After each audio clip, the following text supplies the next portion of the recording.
The Science of Getting Rich by W. D. Wattles. Preface. This book is pragmatical, not philosophical, a practical manual, not a treatise upon theories. It is intended for the men and women whose most pressing need is for money, who wish to get rich first and philosophize afterward. It is for those who have, so far, found neither the time, the means, nor the opportunity to go deeply into the study of metaphysics, but who want results and who are willing to take the conclusions of science as a basis for action, without going into all the processes by which those conclusions were reached. It is expected that the reader will take the fundamental statements upon faith, just as he would take statements concerning a law of electrical action if they were promulgated by a Marconi or an Edison, and taking the statements upon faith that he will prove their truth by acting upon them without fear or hesitation. Every man or woman who does this will certainly get rich, for the science herein applied is an exact science, and failure is impossible. For the benefit, however, of those who wish to investigate philosophical theories and so secure a logical basis for faith, I will here cite certain authorities.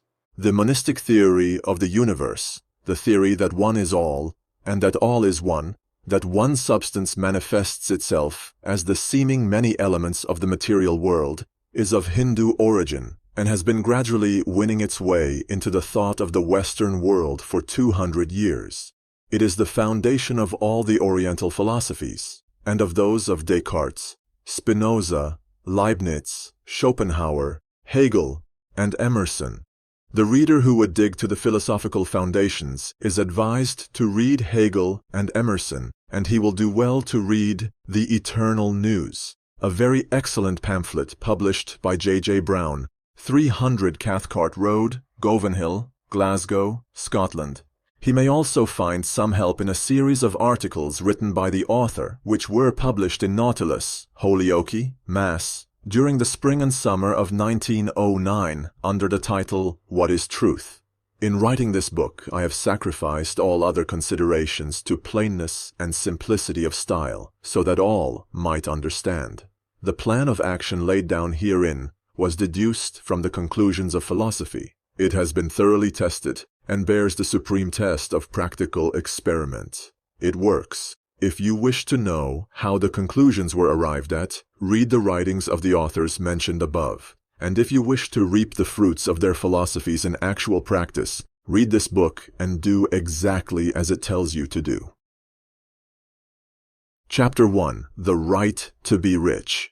Whatever may be said in praise of poverty, the fact remains that it is not possible to live a really complete or successful life unless one is rich. No man can rise to his greatest possible height in talent or soul development unless he has plenty of money. For to unfold the soul and to develop talent, he must have many things to use, and he cannot have these things unless he has money to buy them with. Man develops in mind, soul, and body by making use of things, and society is so organized that man must have money in order to become the possessor of things. Therefore, the basis of all advancement for man must be the science of getting rich. The object of all life is development, and everything that lives has an inalienable right to all the development it is capable of attaining.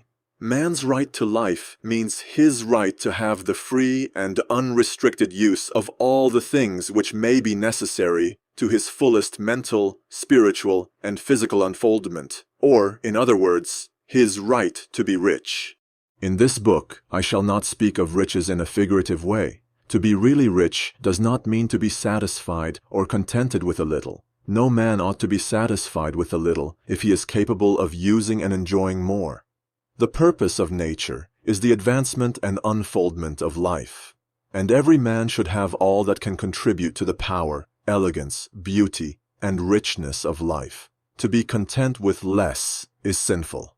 The man who owns all he wants for the living of all the life he is capable of living is rich, and no man who has not plenty of money can have all he wants. Life has advanced so far and become so complex that even the most ordinary man or woman requires a great amount of wealth in order to live in a manner that even approaches completeness. Every person naturally wants to become all that he is capable of becoming. This desire to realize innate possibilities is inherent in human nature. We cannot help wanting to be all that we can be.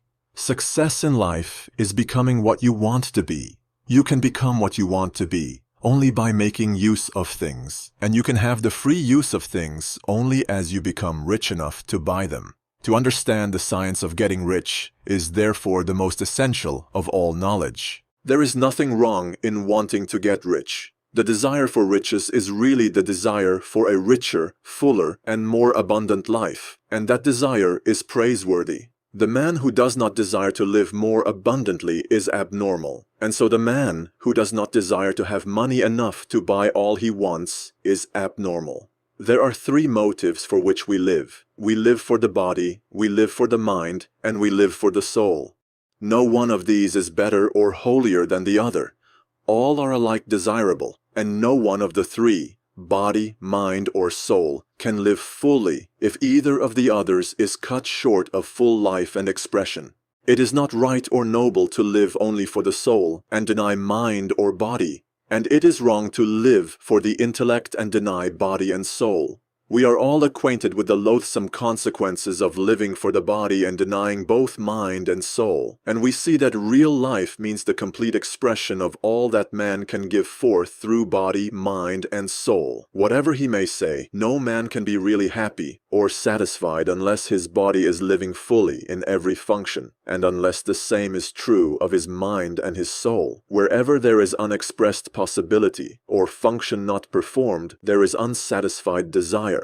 Desire is possibility seeking expression, or function seeking performance. Man cannot live fully in body without good food, comfortable clothing, and warm shelter, and without freedom from excessive toil. Rest and recreation are also necessary to his physical life. He cannot live fully in mind without books and time to study them, without opportunity for travel and observation, or without intellectual companionship. To live fully in mind, he must have intellectual recreations and must surround himself with all the objects of art and beauty he is capable of using and appreciating. To live fully in soul, man must have love, and love is denied expression by poverty. Man's highest happiness is found in the bestowal of benefits on those he loves. Love finds its most natural and spontaneous expression in giving. The man who has nothing to give cannot fill his place as a husband or father, as a citizen, or as a man.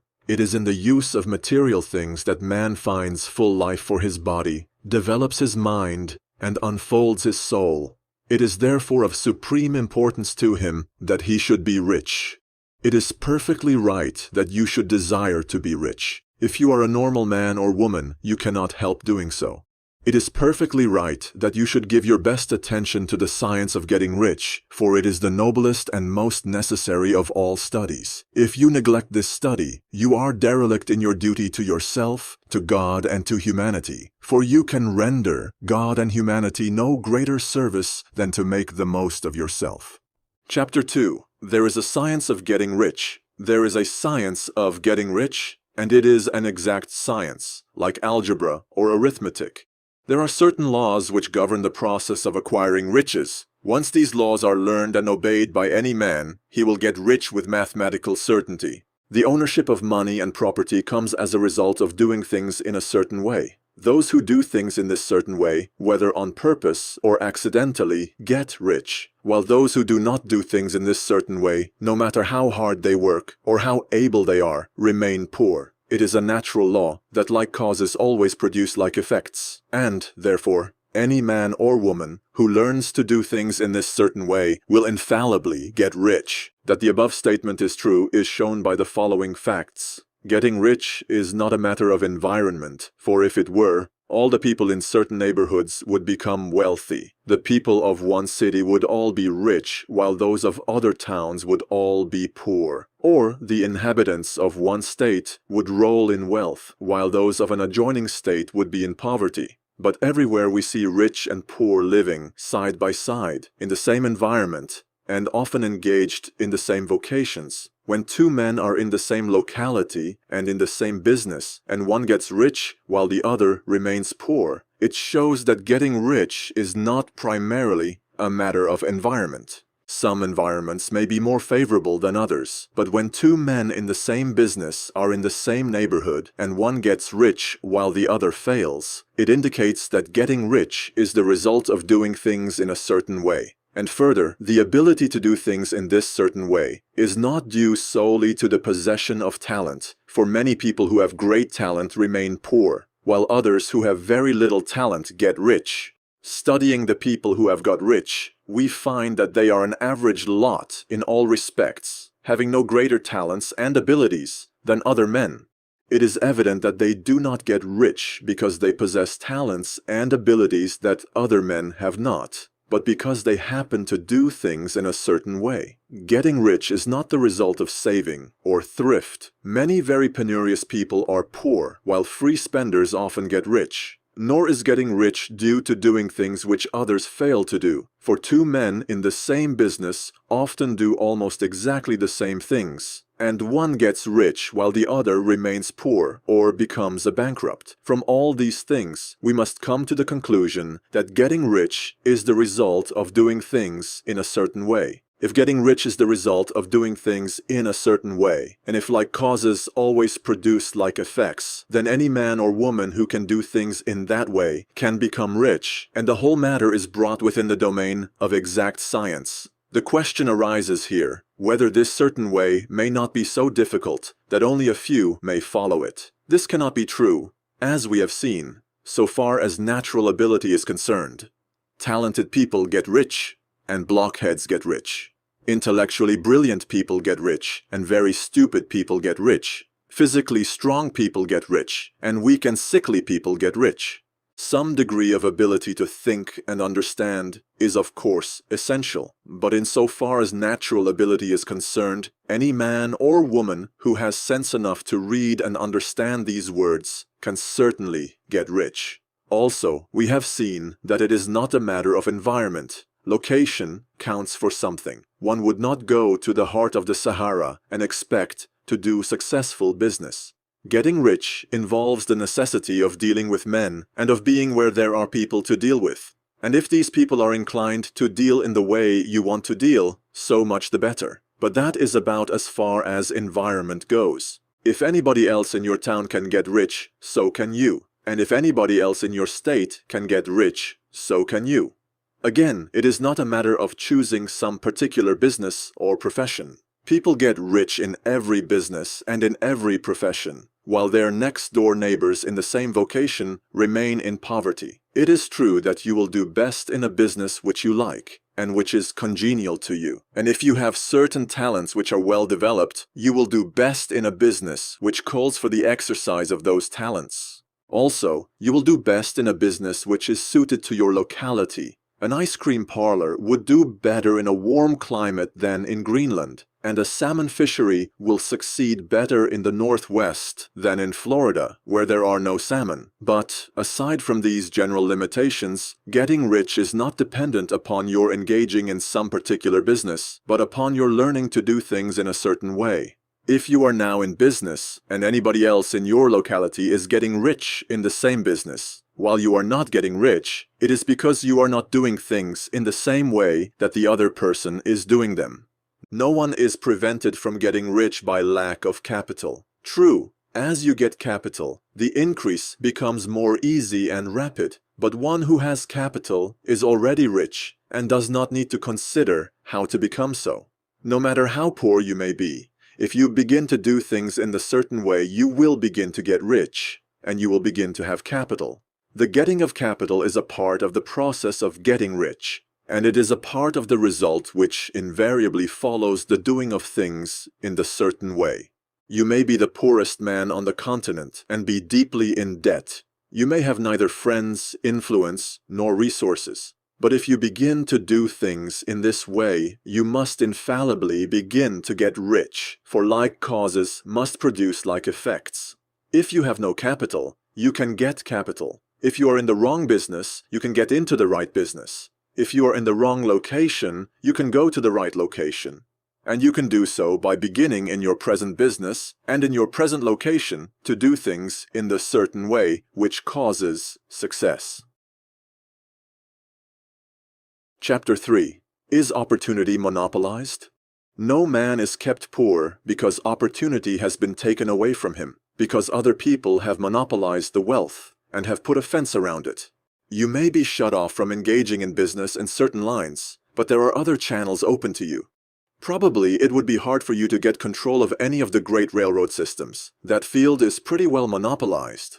But the electric railway business is still in its infancy and offers plenty of scope for enterprise. And it will be but a very few years until traffic and transportation through the air will become a great industry, and in all its branches will give employment to hundreds of thousands and perhaps to millions of people. Why not turn your attention to the development of aerial transportation instead of competing with J.J. Hill and others for a chance in the steam railway world? It is quite true that if you are a workman in the employ of the Steel Trust, you have very little chance of becoming the owner of the plant in which you work. But it is also true that if you will commence to act in a certain way, you can soon leave the employ of the Steel Trust. You can buy a farm of from 10 to 40 acres and engage in business as a producer of foodstuffs. There is great opportunity at this time for men who will live upon small tracts of land and cultivate the same intensively. Such men will certainly get rich.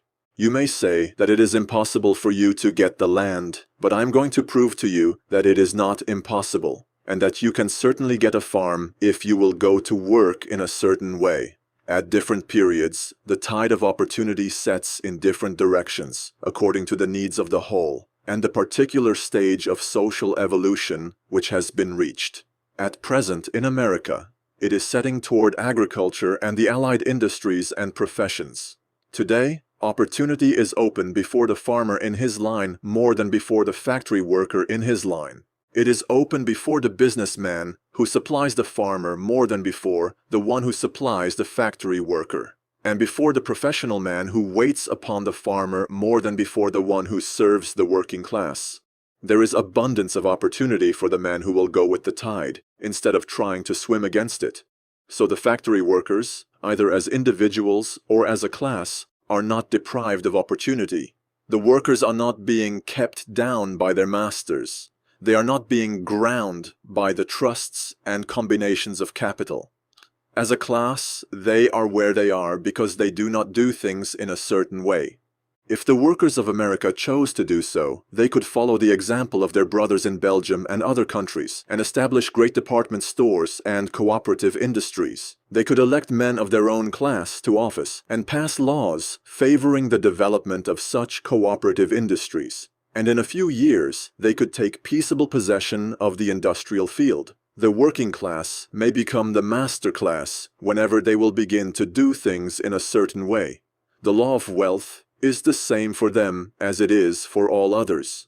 This they must learn, and they will remain where they are as long as they continue to do as they do.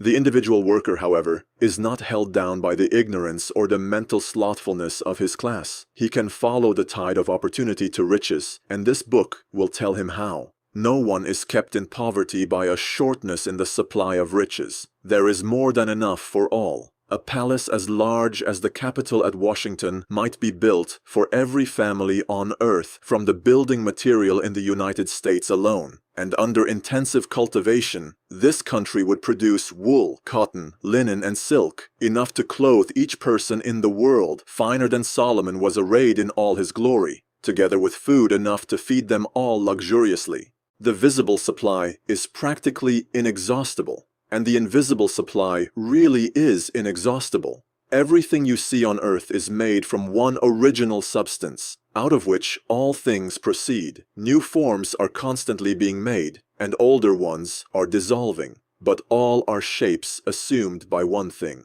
There is no limit to the supply of formless stuff or original substance. The universe is made out of it, but it was not all used in making the universe.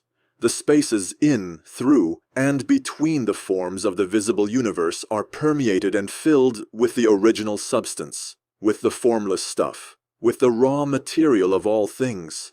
10,000 times as much as has been made might still be made, and even then we should not have exhausted the supply of universal raw material. No man, therefore, is poor because nature is poor. or because there is not enough to go around. Nature is an inexhaustible storehouse of riches. The supply will never run short. Original substance is alive with creative energy and is constantly producing more forms. When the supply of building material is exhausted, more will be produced. When the soil is exhausted, so that foodstuffs and materials for clothing will no longer grow upon it, it will be renewed, or more soil will be made.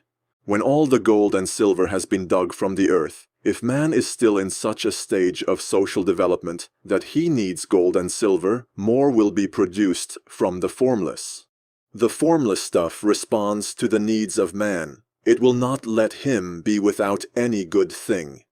This is true of man collectively. The race as a whole is always abundantly rich, and if individuals are poor, it is because they do not follow the certain way of doing things which makes the individual man rich. The formless stuff is intelligent. It is stuff which thinks. It is alive, and is always impelled toward more life. It is the natural and inherent impulse of life to seek to live more. It is the nature of intelligence to enlarge itself, and of consciousness to seek to extend its boundaries and find fuller expression.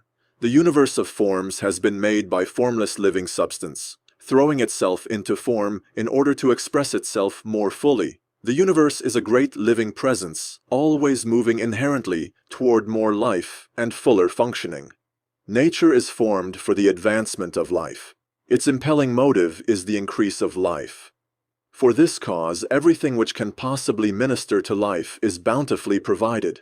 There can be no lack, unless God is to contradict himself and nullify his own works. You are not kept poor by lack in the supply of riches. It is a fact which I shall demonstrate a little farther on, that even the resources of the formless supply are at the command of the man or woman who will act and think in a certain way. Chapter 4. The first principle in the science of getting rich. Thought is the only power which can produce tangible riches from the formless substance. The stuff from which all things are made is a substance which thinks, and a thought of form in this substance produces the form. Original substance moves according to its thoughts. Every form and process you see in nature is the visible expression of a thought in original substance. As the formless stuff thinks of a form, it takes that form. As it thinks of a motion, it makes that motion. That is the way all things were created. We live in a thought world, which is part of a thought universe. The thought of a moving universe extended throughout formless substance, and the thinking stuff moving according to that thought took the form of systems of planets and maintains that form. Thinking substance takes the form of its thought and moves according to the thought. Holding the idea of a circling system of suns and worlds, it takes the form of these bodies and moves them as it thinks. Thinking the form of a slow-growing oak tree, it moves accordingly and produces the tree, though centuries may be required to do the work. In creating, the formless seems to move according to the lines of motion it has established. The thought of an oak tree does not cause the instant formation of a full-grown tree, but it does start in motion the forces which will produce the tree along established lines of growth. Every thought of form held in thinking substance causes the creation of the form, but always, or at least generally, along lines of growth and action already established. The thought of a house of a certain construction, if it were impressed upon formless substance, might not cause the instant formation of the house, but it would cause the turning of creative energies already working in trade and commerce into such channels as to result in the speedy building of the house. And if there were no existing channels through which the creative energy could work, then the house would be formed directly from primal substance, without waiting for the slow processes of the organic and inorganic world. No thought of form can be impressed upon original substance without causing the creation of the form. Man is a thinking center and can originate thought. All the forms that man fashions with his hands must first exist in his thought. He cannot shape a thing until he has thought that thing. And so far man has confined his efforts wholly to the work of his hands. He has applied manual labor to the world of forms, seeking to change or modify those already existing. He has never thought of trying to cause the creation of new forms by impressing his thoughts upon formless substance. When man has a thought form, he takes material from the forms of nature and makes an image of the form which is in his mind. He has so far made little or no effort to cooperate with formless intelligence, to work with the Father. He has not dreamed that he can do what he seeth the Father doing. Man reshapes and modifies existing forms by manual labor. He has given no attention to the question whether he may not produce things from formless substance by communicating his thoughts to it. We propose to prove that he may do so, to prove that any man or woman may do so, and to show how. As our first step, we must lay down 3 fundamental propositions. First, we assert that there is one original formless stuff, or substance, from which all things are made. All the seemingly many elements are but different presentations of one element. All the many forms found in organic and inorganic nature are but different shapes made from the same stuff. And this stuff is thinking stuff. A thought held in it produces the form of the thought. Thought, in thinking substance, produces shapes. Man is a thinking center, capable of original thought. If man can communicate his thought to original thinking substance, he can cause the creation or formation of the thing he thinks about. To summarize this, there is a thinking stuff from which all things are made, and which, in its original state, permeates, penetrates, and fills the interspaces of the universe. A thought, in this substance, produces the thing that is imaged by the thought. Man can form things in his thought, and, by impressing his thought upon formless substance, can cause the thing he thinks about to be created. It may be asked if I can prove these statements, and without going into details, I answer that I can do so, both by logic and experience. Reasoning back from the phenomena of form and thought, I come to one original thinking substance. And reasoning forward from this thinking substance, I come to man's power to cause the formation of the thing he thinks about. And by experiment, I find the reasoning true. And this is my strongest proof. If one man who reads this book gets rich by doing what it tells him to do, that is evidence in support of my claim. But if every man who does what it tells him to do gets rich, that is positive proof until someone goes through the process and fails. The theory is true until the process fails, and this process will not fail. For every man who does exactly what this book tells him to do will get rich. I have said that men get rich by doing things in a certain way, and in order to do so, men must become able to think in a certain way. A man's way of doing things is the direct result of the way he thinks about things. To do things in the way you want to do them, you will have to acquire the ability to think the way you want to think. This is the first step toward getting rich. To think what you want to think is to think truth, regardless of appearances. Every man has the natural and inherent power to think what he wants to think, but it requires far more effort to do so than it does to think the thoughts which are suggested by appearances. To think according to appearances is easy. To think truth regardless of appearances is laborious and requires the expenditure of more power than any other work man is called upon to perform. There is no labor from which most people shrink as they do from that of sustained and consecutive thought. It is the hardest work in the world. This is especially true when truth is contrary to appearances. Every appearance in the visible world tends to produce a corresponding form in the mind which observes it, and this can only be prevented by holding the thought of the truth. To look upon the appearance of disease will produce the form of disease in your own mind and ultimately in your body, unless you hold the thought of the truth, which is that there is no disease. It is only an appearance, and the reality is health. To look upon the appearances of poverty will produce corresponding forms in your own mind, unless you hold to the truth that there is no poverty. There is only abundance. To think health when surrounded by the appearances of disease, or to think riches when in the midst of appearances of poverty, requires power. But he who acquires this power becomes a master mind. He can conquer fate. He can have what he wants. This power can only be acquired by getting hold of the basic fact which is behind all appearances. And that fact is that there is one thinking substance, from which and by which all things are made. Then we must grasp the truth that every thought held in this substance becomes a form, and that man can so impress his thoughts upon it as to cause them to take form and become visible things. When we realize this, we lose all doubt and fear, for we know that we can create what we want to create. We can get what we want to have and can become what we want to be. As a first step toward getting rich, you must believe the 3 fundamental statements given previously in this chapter, and in order to emphasize them, I repeat them here. There is a thinking stuff from which all things are made, and which, in its original state, permeates, penetrates, and fills the interspaces of the universe. A thought, in this substance, produces the thing that is imaged by the thought. Man can form things in his thought, and by impressing his thought upon formless substance, can cause the thing he thinks about to be created. You must lay aside all other concepts of the universe than this monistic one, and you must dwell upon this until it is fixed in your mind and has become your habitual thought. Read these creed statements over and over again, fix every word upon your memory, and meditate upon them until you firmly believe what they say. If a doubt comes to you, cast it aside as a sin. Do not listen to arguments against this idea. Do not go to churches or lectures where a contrary concept of things is taught or preached. Do not read magazines or books which teach a different idea.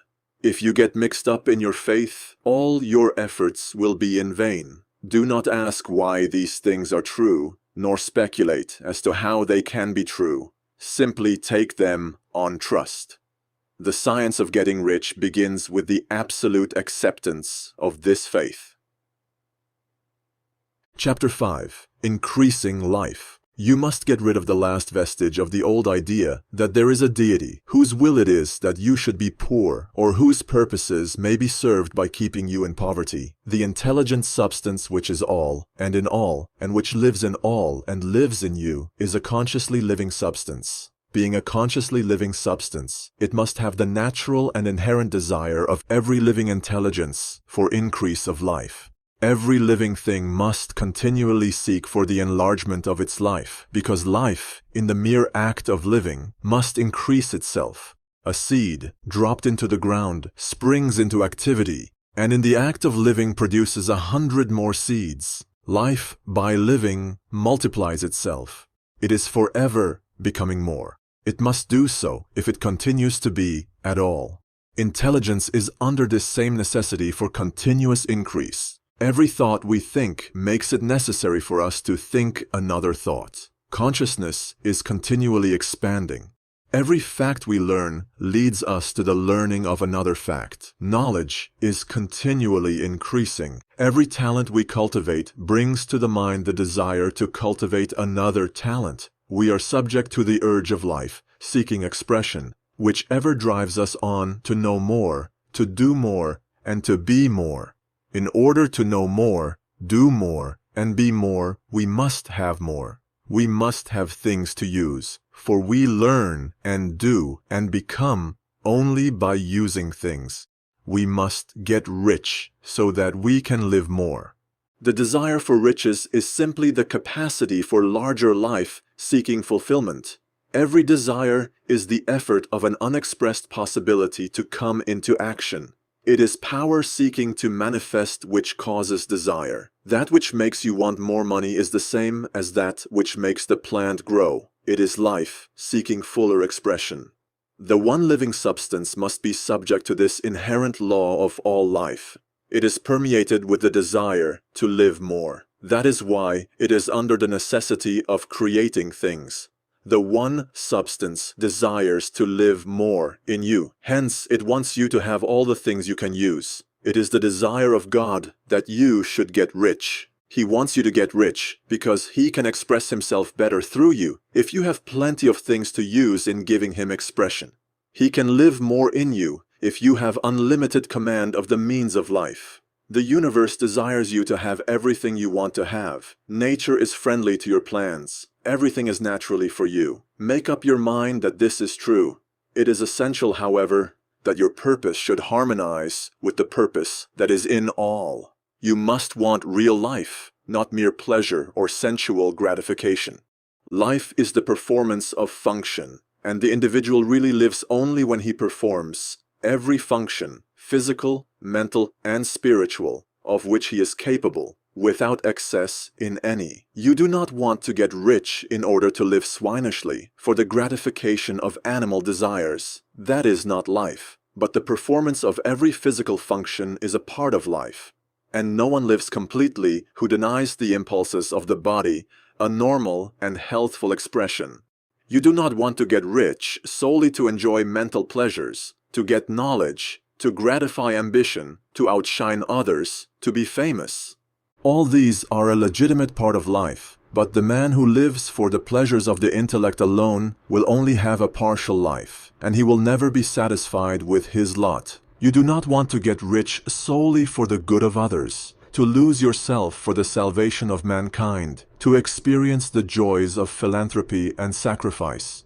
The joys of the soul are only a part of life, and they are no better or nobler than any other part. You want to get rich in order that you may eat, drink, and be merry when it is time to do these things. In order that you may surround yourself with beautiful things, see distant lands, feed your mind, and develop your intellect. In order that you may love men and do kind things, and be able to play a good part in helping the world to find truth. But remember that extreme altruism is no better and no nobler than extreme selfishness. Both are mistakes. Get rid of the idea that God wants you to sacrifice yourself for others, and that you can secure His favor by doing so. God requires nothing of the kind. What He wants is that you should make the most of yourself, for yourself and for others. And you can help others more by making the most of yourself than in any other way. You can make the most of yourself only by getting rich. So it is right and praiseworthy that you should give your first and best thought to the work of acquiring wealth. Remember, however, that the desire of substance is for all, and its movements must be for more life to all. It cannot be made to work for less life to any, because it is equally in all, seeking riches and life. Intelligent substance will make things for you, but it will not take things away from someone else and give them to you. You must get rid of the thought of competition. You are to create, not to compete for what is already created. You do not have to take anything away from anyone. You do not have to drive sharp bargains. You do not have to cheat or to take advantage. You do not need to let any man work for you for less than he earns. You do not have to covet the property of others, or to look at it with wishful eyes. No man has anything of which you cannot have the like, and that without taking what he has away from him. You are to become a creator, not a competitor. You are going to get what you want, but in such a way that when you get it, every other man will have more than he has now. I am aware that there are men who get a vast amount of money by proceeding in direct opposition to the statements in the paragraph above, and may add a word of explanation here. Men of the plutocratic type who become very rich do so sometimes purely by their extraordinary ability on the plane of competition, and sometimes they unconsciously relate themselves to substance in its great purposes and movements for the general racial upbuilding through industrial evolution. Rockefeller, Carnegie, Morgan, et al. Have been the unconscious agents of the Supreme in the necessary work of systematizing and organizing productive industry. And in the end, their work will contribute immensely toward increased life for all. Their day is nearly over. They have organized production and will soon be succeeded by the agents of the multitude who will organize the machinery of distribution. The multimillionaires are like the monster reptiles of the prehistoric eras. They play a necessary part in the evolutionary process, but the same power which produced them will dispose of them.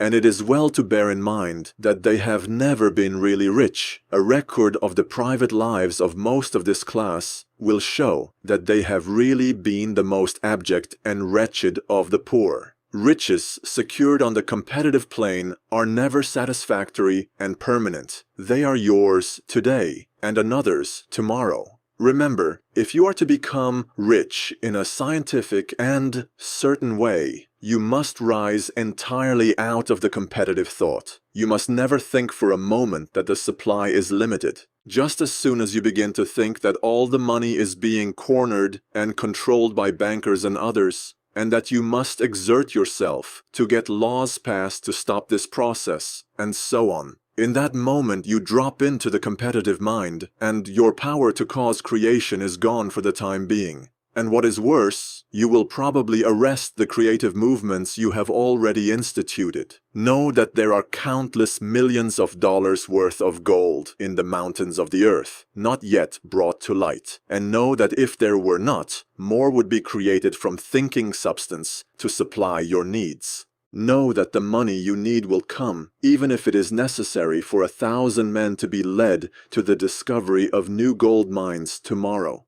Never look at the visible supply. Look always at the limitless riches and formless substance, and know that they are coming to you as fast as you can receive and use them. Nobody, by cornering the visible supply, can prevent you from getting what is yours. So never allow yourself to think for an instant that all the best building spots will be taken before you get ready to build your house, unless you hurry. Never worry about the trusts and combines, and get anxious for fear they will soon come to own the whole earth. Never get afraid that you will lose what you want because some other person beats you to it. That cannot possibly happen. You are not seeking anything that is possessed by anybody else. You are causing what you want to be created from formless substance, and the supply is without limits. Stick to the formulated statement.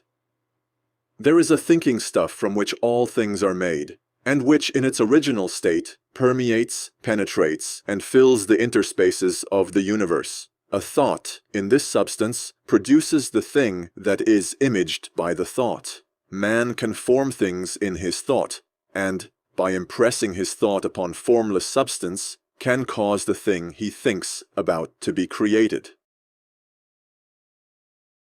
Chapter 6. How riches come to you. When I say that you do not have to drive sharp bargains, I do not mean that you do not have to drive any bargains at all, or that you are above the necessity for having any dealings with your fellow men. I mean that you will not need to deal with them unfairly. You do not have to get something for nothing, but can give to every man more than you take from him. You cannot give every man more in cash market value than you take from him, but you can give him more in use value than the cash value of the thing you take from him. The paper, ink, and other material in this book may not be worth the money you paid for it, but if the ideas suggested by it bring you thousands of dollars, you have not been wronged by those who sold it to you. They have given you a great use value for a small cash value.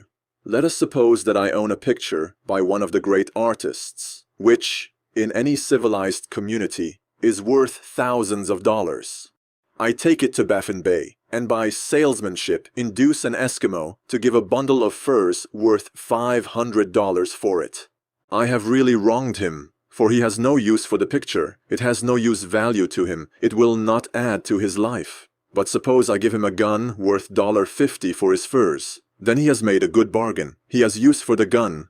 It will get him many more furs and much food. It will add to his life in every way. It will make him rich. When you rise from the competitive to the creative plane, you can scan your business transactions very strictly. And if you are selling any man anything which does not add more to his life than the thing he gives you in exchange, you can afford to stop it. You do not have to beat anybody in business. And if you are in a business which does beat people, get out of it at once. Give every man more in use value than you take from him in cash value. Then you are adding to the life of the world by every business transaction. If you have people working for you, you must take from them more in cash value than you pay them in wages. But you can so organize your business that it will be filled with the principle of advancement, and so that each employee who wishes to do so may advance a little every day. You can make your business do for your employees what this book is doing for you. You can so conduct your business that it will be a sort of ladder by which every employee who will take the trouble may climb to riches himself, and given the opportunity, if he will not do so, it is not your fault. And finally, Because you are to cause the creation of your riches from formless substance, which permeates all your environment, it does not follow that they are to take shape from the atmosphere and come into being before your eyes. If you want a sewing machine, for instance, I do not mean to tell you that you are to impress the thought of a sewing machine on thinking substance, until the machine is formed without hands, in the room where you sit or elsewhere. But if you want a sewing machine, hold the mental image of it with the most positive certainty that it is being made, or is on its way to you. After once forming the thought, have the most absolute and unquestioning faith that the sewing machine is coming. Never think of it or speak of it in any other way than as being sure to arrive. Claim it as already yours. It will be brought to you by the power of the Supreme Intelligence, acting upon the minds of men. If you live in Maine, it may be that a man will be brought from Texas or Japan to engage in some transaction which will result in your getting what you want. If so, the whole matter will be as much to that man's advantage as it is to yours. Do not forget for a moment that the thinking substance is through all, in all, communicating with all, and can influence all. The desire of thinking substance for fuller life and better living has caused the creation of all the sewing machines already made, and it can cause the creation of millions more, and will, whenever men set it in motion by desire and faith, and by acting in a certain way. You can certainly have a sewing machine in your house, and it is just as certain that you can have any other thing or things which you want, and which you will use for the advancement of your own life and the lives of others. You need not hesitate about asking largely. It is your Father's pleasure to give you the kingdom, said Jesus. Original substance wants to live all that is possible in you, and wants you to have all that you can or will use for the living of the most abundant life. If you fix upon your consciousness the fact that the desire you feel for the possession of riches is one with the desire of omnipotence for more complete expression, your faith becomes invincible. Once I saw a little boy sitting at a piano and vainly trying to bring harmony out of the keys, and I saw that he was grieved and provoked by his inability to play real music. I asked him the cause of his vexation, and he answered, "I can feel the music in me, but I can't make my hands go right." The music in him was the urge of original substance, containing all the possibilities of all life. All that there is of music was seeking expression through the child. God, the one substance, is trying to live and do and enjoy things through humanity. He is saying, I want hands to build wonderful structures, to play divine harmonies, to paint glorious pictures. I want feet to run my errands, eyes to see my beauties, tongues to tell mighty truths, and to sing marvelous songs, and so on. All that there is of possibility is seeking expression through men. God wants those who can play music to have pianos and every other instrument, and to have the means to cultivate their talents to the fullest extent. He wants those who can appreciate beauty to be able to surround themselves with beautiful things. He wants those who can discern truth to have every opportunity to travel and observe. He wants those who can appreciate dress to be beautifully clothed, and those who can appreciate good food to be luxuriously fed. He wants all these things because it is himself that enjoys and appreciates them. It is God who wants to play and sing and enjoy beauty and proclaim truth and wear fine clothes and eat good foods. It is God that worketh in you to will and to do, said Paul. The desire you feel for riches is the infinite, seeking to express himself in you as he sought to find expression in the little boy at the piano. So you need not hesitate to ask largely. Your part is to focalize and express the desires of God. This is a difficult point with most people. They retain something of the old idea that poverty and self-sacrifice are pleasing to God. They look upon poverty as a part of the plan, a necessity of nature. They have the idea that God has finished his work and made all that he can make, and that the majority of men must stay poor because there is not enough to go around. They hold to so much of this erroneous thought that they feel ashamed to ask for wealth. They try not to want more than a very modest competence, just enough to make them fairly comfortable. I recall now the case of one student who was told that he must get in mind a clear picture of the things he desired. so that the creative thought of them might be impressed on formless substance. He was a very poor man, living in a rented house, and having only what he earned from day to day, and he could not grasp the fact that all wealth was his. So after thinking the matter over, he decided that he might reasonably ask for a new rug for the floor of his best room, and an anthracite coal stove to heat the house during the cold weather. Following the instructions given in this book, he obtained these things in a few months, and then it dawned upon him that he had not asked enough. He went through the house in which he lived and planned all the improvements he would like to make in it. He mentally added a bay window here and a room there until it was complete in his mind as his ideal home, and then he planned its furnishings.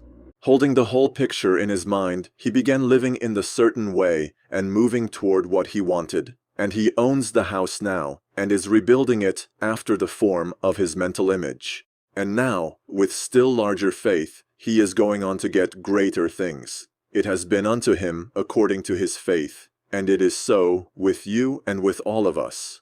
Chapter 7. Gratitude.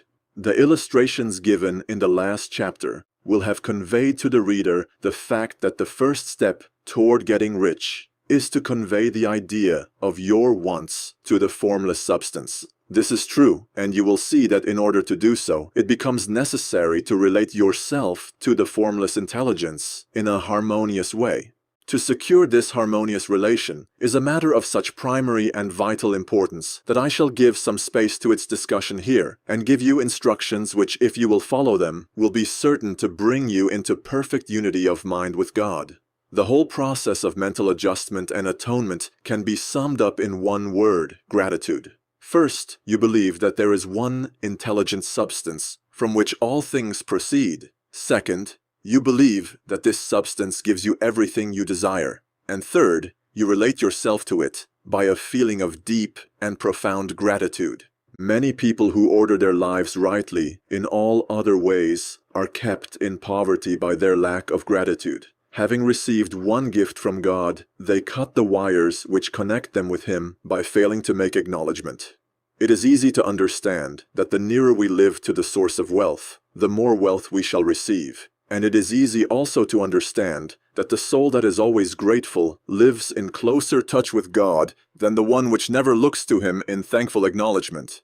The more gratefully we fix our minds on the Supreme when good things come to us, the more good things we will receive, and the more rapidly they will come. And the reason simply is that the mental attitude of gratitude draws the mind into closer touch with the source from which the blessings come.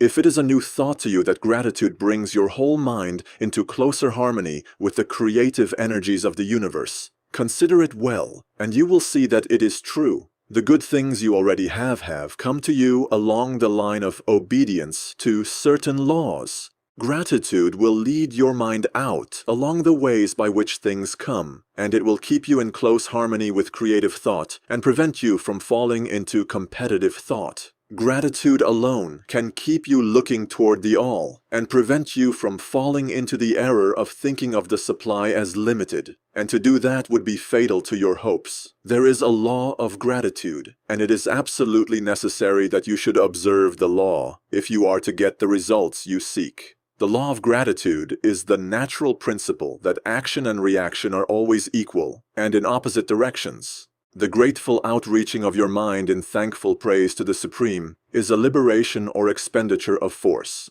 It cannot fail to reach that to which it is addressed, and the reaction is an instantaneous movement toward you. Draw nigh unto God, and He will draw nigh unto you. That is a statement of psychological truth, and if your gratitude is strong and constant, the reaction in formless substance will be strong and continuous. The movement of the things you want will be always toward you. Notice the grateful attitude that Jesus took, how He always seems to be saying, "I thank Thee, Father, that Thou hearest me." You cannot exercise much power without gratitude, for it is gratitude that keeps you connected with power. But the value of gratitude does not consist solely in getting you more blessings in the future. Without gratitude, you cannot long keep from dissatisfied thought regarding things as they are. The moment you permit your mind to dwell with dissatisfaction upon things as they are, you begin to lose ground. You fix attention upon the common, the ordinary, the poor, and the squalid and mean, and your mind takes the form of these things. Then you will transmit these forms or mental images to the formless, and the common, the poor, the squalid, and mean will come to you. To permit your mind to dwell upon the inferior is to become inferior and to surround yourself with inferior things. On the other hand, to fix your attention on the best is to surround yourself with the best and to become the best. The creative power within us makes us into the image of that to which we give our attention. We are thinking substance, and thinking substance always takes the form of that which it thinks about. The grateful mind is constantly fixed upon the best, therefore it tends to become the best. It takes the form or character of the best and will receive the best. Also, faith is born of gratitude. The grateful mind continually expects good things, and expectation becomes faith. The reaction of gratitude upon one's own mind produces faith, and every outgoing wave of grateful thanksgiving increases faith. He who has no feeling of gratitude cannot long retain a living faith, and without a living faith, you cannot get rich by the creative method,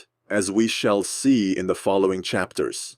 It is necessary then to cultivate the habit of being grateful for every good thing that comes to you, and to give thanks continuously. And because all things have contributed to your advancement, you should include all things in your gratitude. Do not waste time thinking or talking about the shortcomings or wrong actions of plutocrats or trust magnates. Their organization of the world has made your opportunity. All you get really comes to you because of them. Do not rage against corrupt politicians. If it were not for politicians, we should fall into anarchy, and your opportunity would be greatly lessened.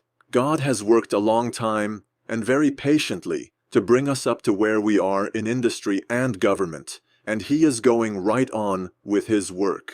There is not the least doubt that He will do away with plutocrats, trust magnates, captains of industry, and politicians as soon as they can be spared. But in the meantime, behold, they are all very good.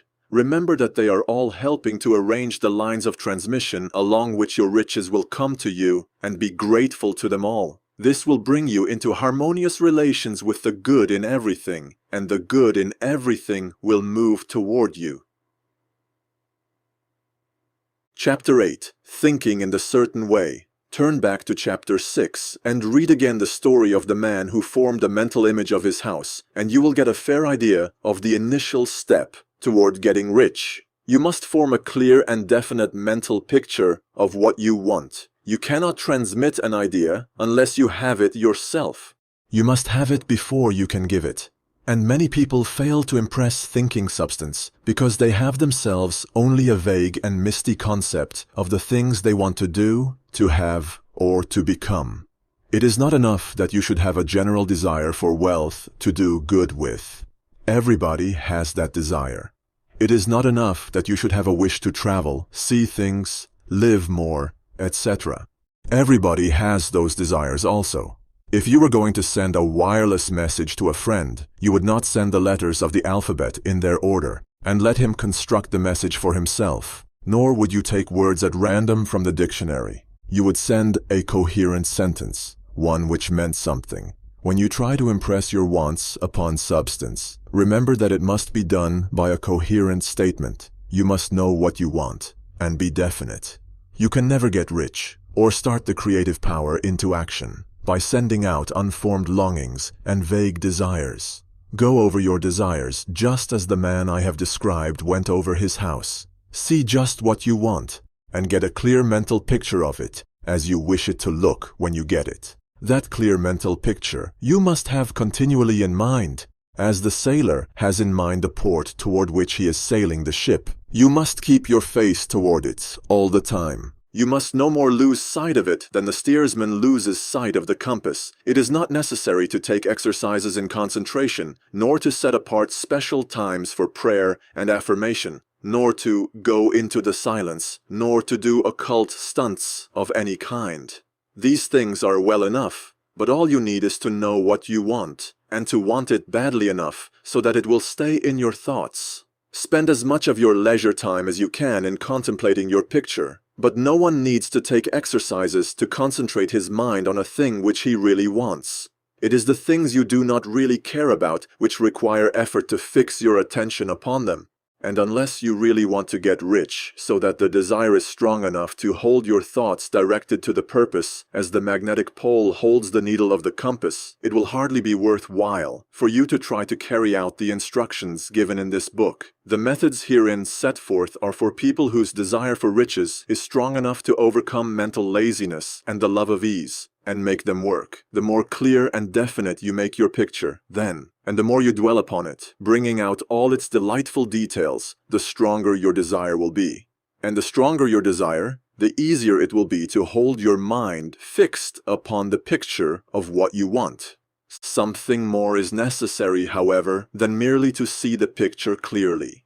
If that is all you do, you are only a dreamer, and will have little or no power for accomplishment. Behind your clear vision must be the purpose to realize it, to bring it out in tangible expression.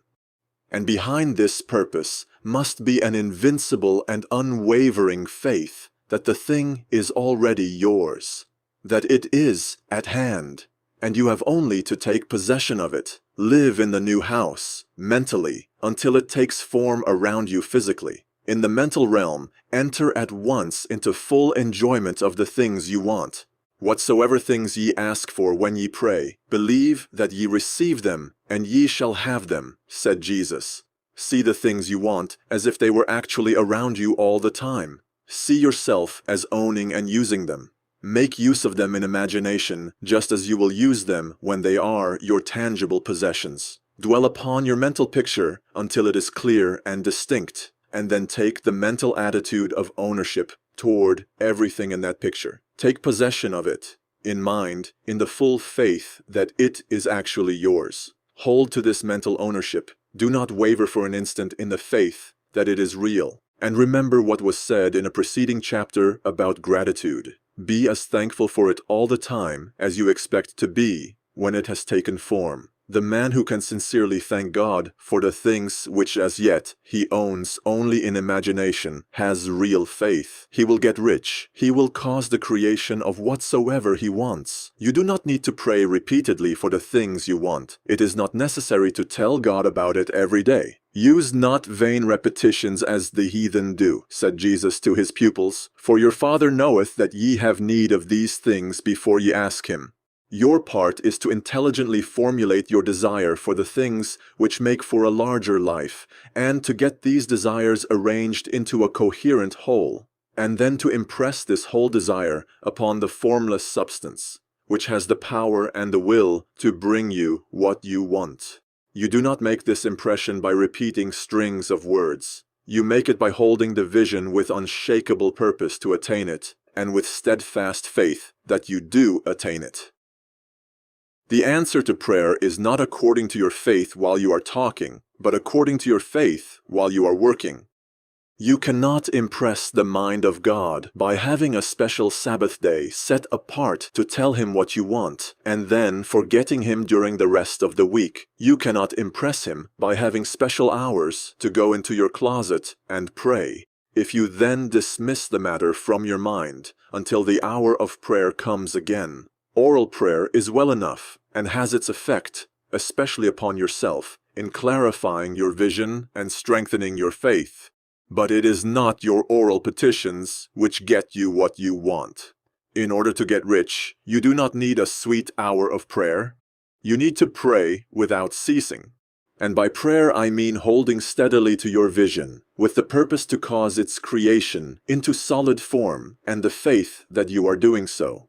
Believe that ye receive them. The whole matter turns on receiving, once you have clearly formed your vision. When you have formed it, it is well to make an oral statement, addressing the Supreme in reverent prayer, and from that moment you must in mind receive what you ask for. Live in the new house, wear the fine clothes, ride in the automobile, go on the journey, and confidently plan for greater journeys. Think and speak of all the things you have asked for in terms of actual present ownership. Imagine an environment and a financial condition exactly as you want them, and live all the time in that imaginary environment and financial condition. Mind, however, that you do not do this as a mere dreamer and castle builder. Hold to the faith that the imaginary is being realized, and to the purpose to realize it. Remember that it is faith and purpose in the use of the imagination which make the difference between the scientist and the dreamer.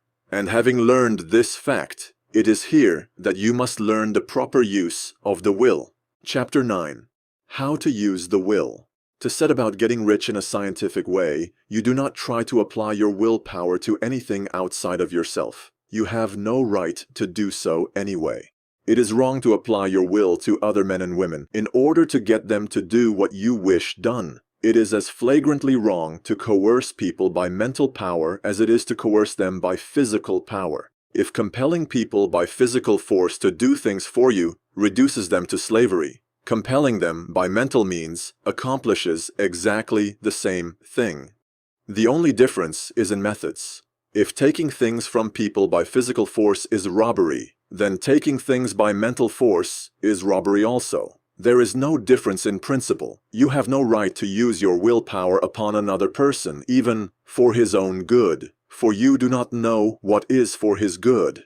The science of getting rich does not require you to apply power or force to any other person, in any way whatsoever. There is not the slightest necessity for doing so. Indeed, any attempt to use your will upon others will only tend to defeat your purpose. You do not need to apply your will to things in order to compel them to come to you. That would simply be trying to coerce God, and would be foolish and useless, as well as irreverent. You do not have to compel God to give you good things, any more than you have to use your willpower to make the sun rise. You do not have to use your willpower to conquer an unfriendly deity, or to make stubborn and rebellious forces do your bidding. Substance is friendly to you, and is more anxious to give you what you want than you are to get it. To get rich, you need only to use your willpower upon yourself. When you know what to think and do, then you must use your will to compel yourself to think and do the right things. That is the legitimate use of the will in getting what you want. To use it in holding yourself to the right course. Use your will to keep yourself thinking and acting in the certain way. Do not try to project your will, or your thoughts, or your mind out into space, to act on things or people. Keep your mind at home. It can accomplish more there than elsewhere. Use your mind to form a mental image of what you want, and to hold that vision with faith and purpose. And use your will to keep your mind working in the right way. The more steady and continuous your faith and purpose, the more rapidly you will get rich, because you will make only positive impressions upon substance, and you will not neutralize or offset them by negative impressions. The picture of your desires, held with faith and purpose, is taken up by the formless, and permeates it to great distances, throughout the universe, for all I know. As this impression spreads, all things are set moving toward its realization.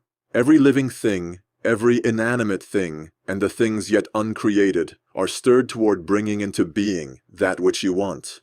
All force begins to be exerted in that direction. All things begin to move toward you.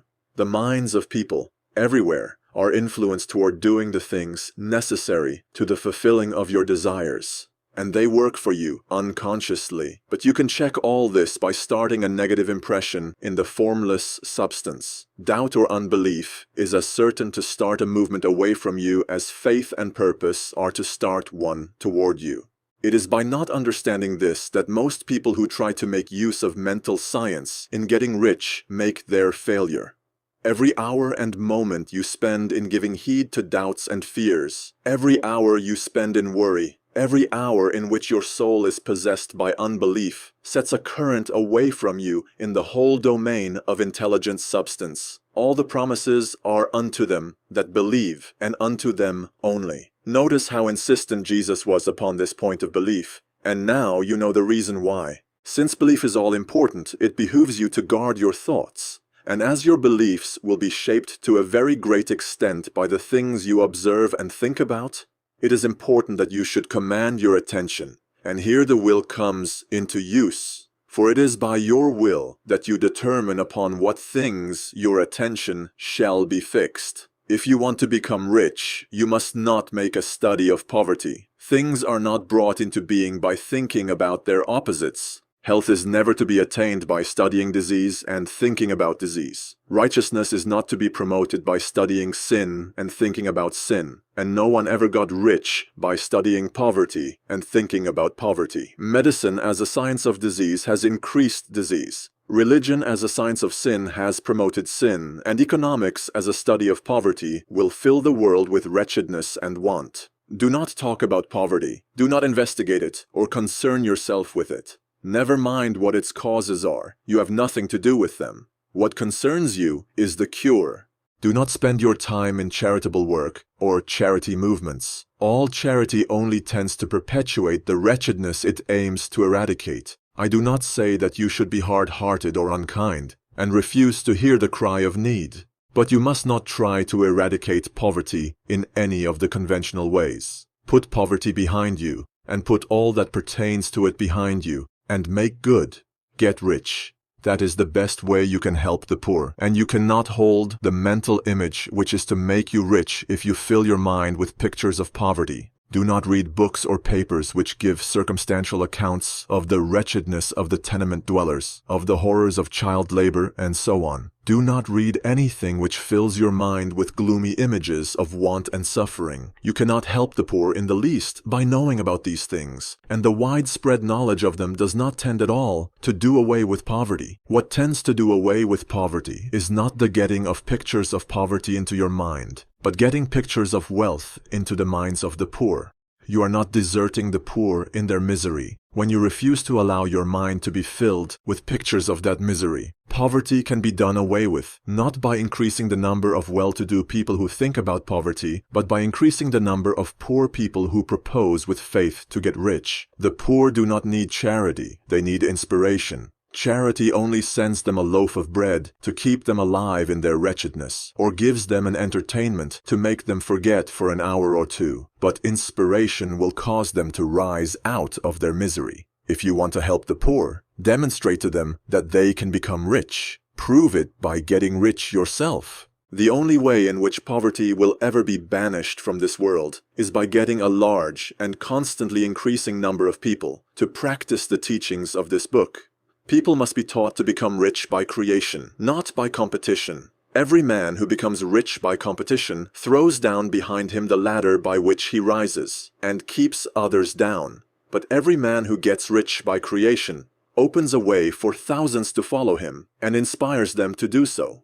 You are not showing hardness of heart or an unfeeling disposition when you refuse to pity poverty, see poverty, read about poverty, or think or talk about it, or to listen to those who do talk about it. Use your willpower to keep your mind off the subject of poverty and to keep it fixed with faith and purpose on the vision of what you want. Chapter 10. Further use of the will. You cannot retain a true and clear vision of wealth if you are constantly turning your attention to opposing pictures, whether they be external or imaginary. Do not tell of your past troubles of a financial nature, if you have had them. Do not think of them at all. Do not tell of the poverty of your parents or the hardships of your early life.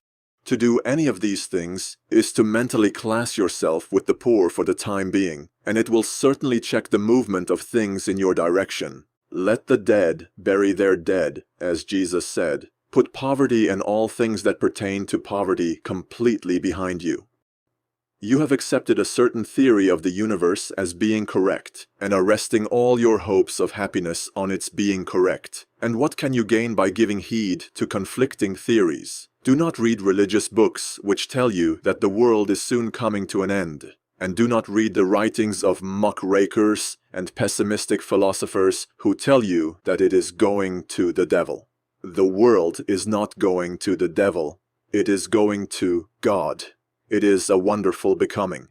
True, there may be a good many things in existing conditions which are disagreeable, but what is the use of studying them when they are certainly passing away, and when the study of them only tends to check their passing and keep them with us? Why give time and attention to things which are being removed by evolutionary growth, when you can hasten their removal only by promoting the evolutionary growth as far as your part of it goes? No matter how horrible in seeming may be the conditions in certain countries, sections, or places, you waste your time and destroy your own chances by considering them. You should interest yourself in the world's becoming rich. Think of the riches the world is coming into, instead of the poverty it is growing out of. And bear in mind that the only way in which you can assist the world in growing rich is by growing rich yourself through the creative method, not the competitive one. Give your attention wholly to riches. Ignore poverty. Whenever you think or speak of those who are poor, think and speak of them as those who are becoming rich, as those who are to be congratulated rather than pitied. Then they and others will catch the inspiration and begin to search for the way out. Because I say that you are to give your whole time and mind and thought to riches, it does not follow that you are to be sordid or mean. To become really rich is the noblest aim you can have in life, for it includes everything else. On the competitive plane, the struggle to get rich is a godless scramble for power over other men. But when we come into the creative mind, all this is changed. All that is possible in the way of greatness and soul unfoldment, of service and lofty endeavor, comes by way of getting rich. All is made possible by the use of things. If you lack for physical health, you will find that the attainment of it is conditional on your getting rich. Only those who are emancipated from financial worry and who have the means to live a carefree existence and follow hygienic practices can have and retain health. Moral and spiritual greatness is possible only to those who are above the competitive battle for existence. And only those who are becoming rich on the plane of creative thought are free from the degrading influences of competition. If your heart is set on domestic happiness, remember that love flourishes best where there is refinement, a high level of thought, and freedom from corrupting influences. And these are to be found only where riches are attained by the exercise of creative thought, without strife or rivalry. You can aim at nothing so great or noble, I repeat, as to become rich, and you must fix your attention upon your mental picture of riches, to the exclusion of all that may tend to dim or obscure the vision. You must learn to see the underlying truth in all things. You must see beneath all seemingly wrong conditions the great one life ever moving forward toward fuller expression and more complete happiness. It is the truth that there is no such thing as poverty, that there is only wealth. Some people remain in poverty because they are ignorant of the fact that there is wealth for them, and these can best be taught by showing them the way to affluence in your own person and practice. Others are poor because, while they feel that there is a way out, they are too intellectually indolent to put forth the mental effort necessary to find that way and travel it. And for these, the very best thing you can do is to arouse their desire by showing them the happiness that comes from being rightly rich. Others still are poor, because, while they have some notion of science, they have become so swamped and lost in the maze of metaphysical and occult theories that they do not know which road to take.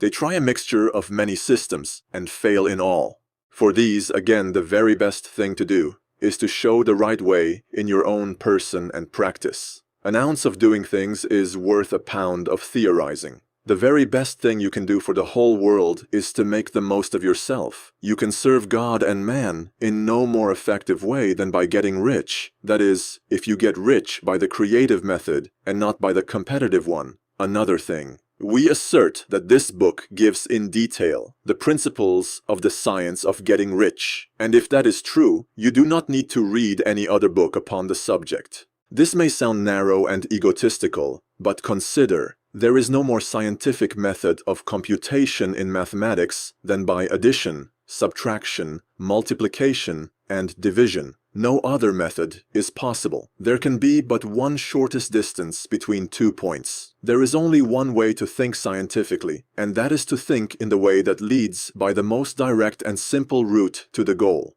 No man has yet formulated a briefer or less complex system than the one set forth herein. It has been stripped of all non-essentials. When you commence on this, lay all others aside. Put them out of your mind altogether. Read this book every day. Keep it with you.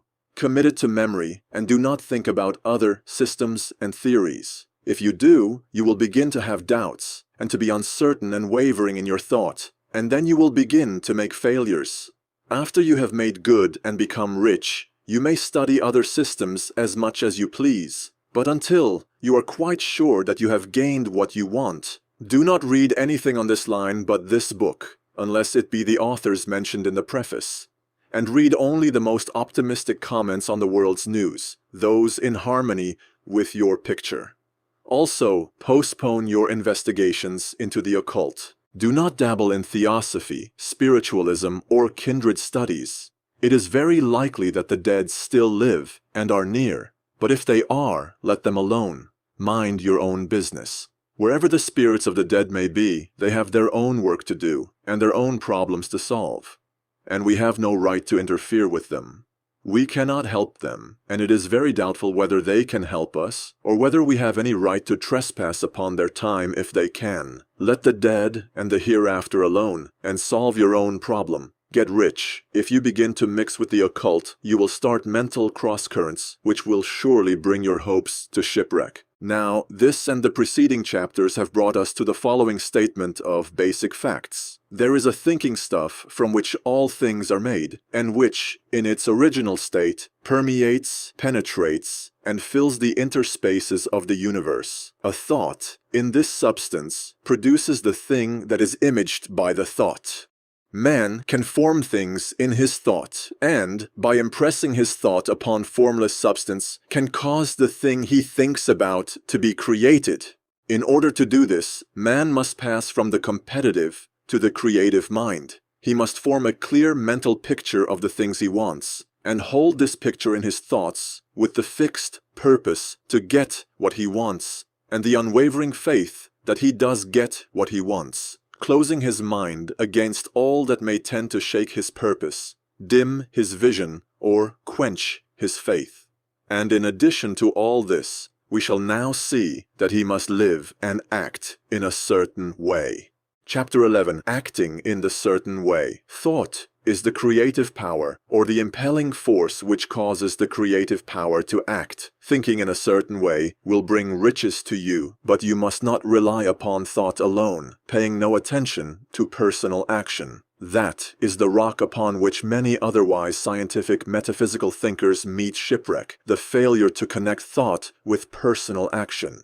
We have not yet reached the stage of development, even supposing such a stage to be possible, in which man can create directly from formless substance without nature's processes or the work of human hands. Man must not only think, but his personal action must supplement his thought. By thought you can cause the gold in the hearts of the mountains to be impelled toward you, but it will not mine itself, refine itself, coin itself into double eagles, and come rolling along the roads, seeking its way into your pocket. Under the impelling power of the Supreme Spirit, men's affairs will be so ordered that someone will be led to mine the gold for you. Other men's business transactions will be so directed that the gold will be brought toward you. And you must so arrange your own business affairs that you may be able to receive it when it comes to you. Your thought makes all things, animate and inanimate, work to bring you what you want. But your personal activity must be such that you can rightly receive what you want when it reaches you. You are not to take it as charity, nor to steal it. You must give every man more in use value than he gives you in cash value. The scientific use of thought consists in forming a clear and distinct mental image of what you want, in holding fast to the purpose to get what you want, and in realizing with grateful faith that you do get what you want. Do not try to project your thought in any mysterious or occult way, with the idea of having it go out and do things for you. That is wasted effort, and will weaken your power to think with sanity. The action of thought in getting rich is fully explained in the preceding chapters. Your faith and purpose positively impress your vision upon formless substance, which has the same desire for more life that you have. And this vision, received from you, sets all the creative forces at work in and through their regular channels of action, but directed toward you. It is not your part to guide or supervise the creative process. All you have to do with that is to retain your vision, stick to your purpose, and maintain your faith and gratitude. But you must act in a certain way, so that you can appropriate what is yours when it comes to you, so that you can meet the things you have in your picture and put them in their proper places as they arrive. You can readily see the truth of this. When things reach you, they will be in the hands of other men who will ask an equivalent for them. And you can only get what is yours by giving the other man what is his. Your pocketbook is not going to be transformed into a Fortunatus's purse, which shall be always full of money without effort on your part. This is the crucial point in the science of getting rich. Right here, where thought and personal action must be combined. There are very many people who, consciously or unconsciously, set the creative forces in action by the strength and persistence of their desires, but who remain poor because they do not provide for the reception of the thing they want when it comes. By thought, the thing you want is brought to you. By action, you receive it. Whatever your action is to be, it is evident that you must act now.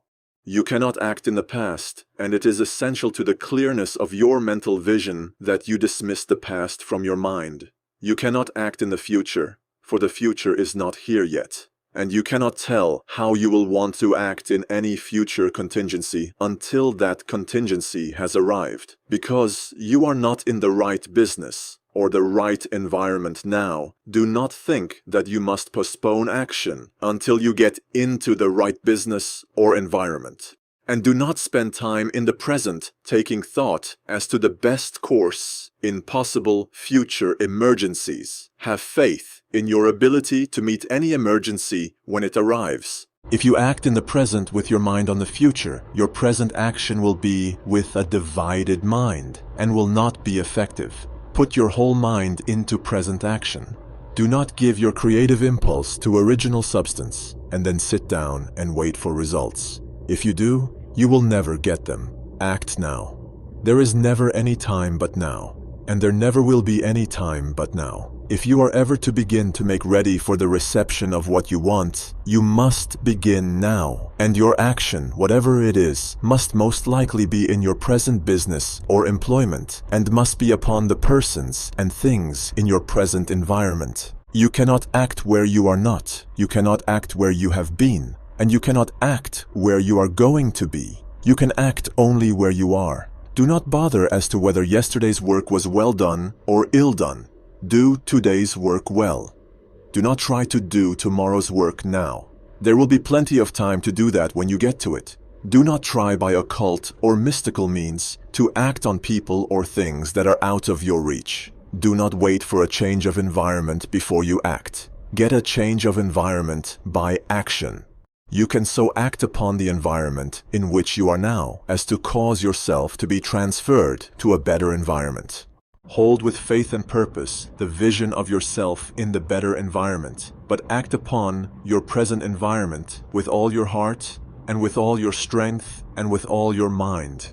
Do not spend any time in daydreaming or castle building. Hold to the one vision of what you want and act now. Do not cast about seeking some new thing to do, or some strange, unusual, or remarkable action to perform as a first step toward getting rich. It is probable that your actions, at least for some time to come, will be those you have been performing for some time past. But you are to begin now to perform these actions in the certain way, which will surely make you rich. If you are engaged in some business and feel that it is not the right one for you, do not wait until you get into the right business before you begin to act. Do not feel discouraged or sit down and lament because you are misplaced. No man was ever so misplaced, but that he could find the right place. And no man ever became so involved in the wrong business, but that he could get into the right business. Hold the vision of yourself in the right business, with the purpose to get into it, and the faith that you will get into it, and are getting into it, but act in your present business. Use your present business as the means of getting a better one, and use your present environment as the means of getting into a better one. Your vision of the right business, if held with faith and purpose, will cause the Supreme to move the right business toward you. And your action, if performed in the certain way, will cause you to move toward the business. If you are an employee or wage earner and feel that you must change places in order to get what you want, do not project your thought into space and rely upon it to get you another job. It will probably fail to do so. Hold the vision of yourself in the job you want, while you act with faith and purpose on the job you have, and you will certainly get the job you want. Your vision and faith will set the creative force in motion to bring it toward you, and your action will cause the forces in your own environment to move you toward the place you want. In closing this chapter, we will add another statement to our syllabus. There is a thinking stuff from which all things are made, and which, in its original state, permeates, penetrates, and fills the interspaces of the universe. A thought, in this substance, produces the thing that is imaged by the thought. Man can form things in his thought, and by impressing his thoughts upon formless substance, can cause the thing he thinks about to be created. In order to do this, man must pass from the competitive to the creative mind. He must form a clear mental picture of the things he wants, and hold this picture in his thoughts, with the fixed purpose to get what he wants, and the unwavering faith that he does get what he wants, closing his mind to all that may tend to shake his purpose, dim his vision, or quench his faith, that he may receive what he wants when it comes.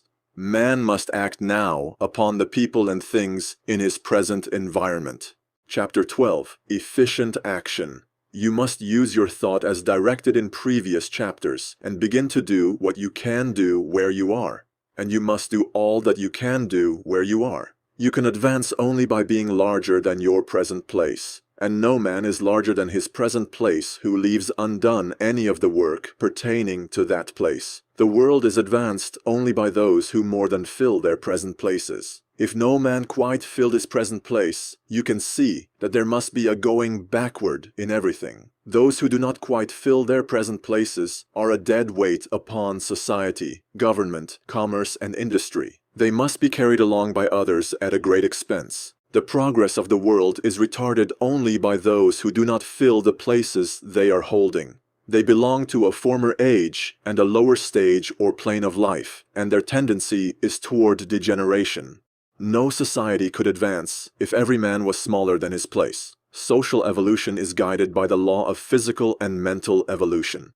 In the animal world, evolution is caused by excess of life. When an organism has more life than can be expressed in the functions of its own plane, it develops the organs of a higher plane, and a new species is originated. There never would have been new species had there not been organisms which more than filled their places.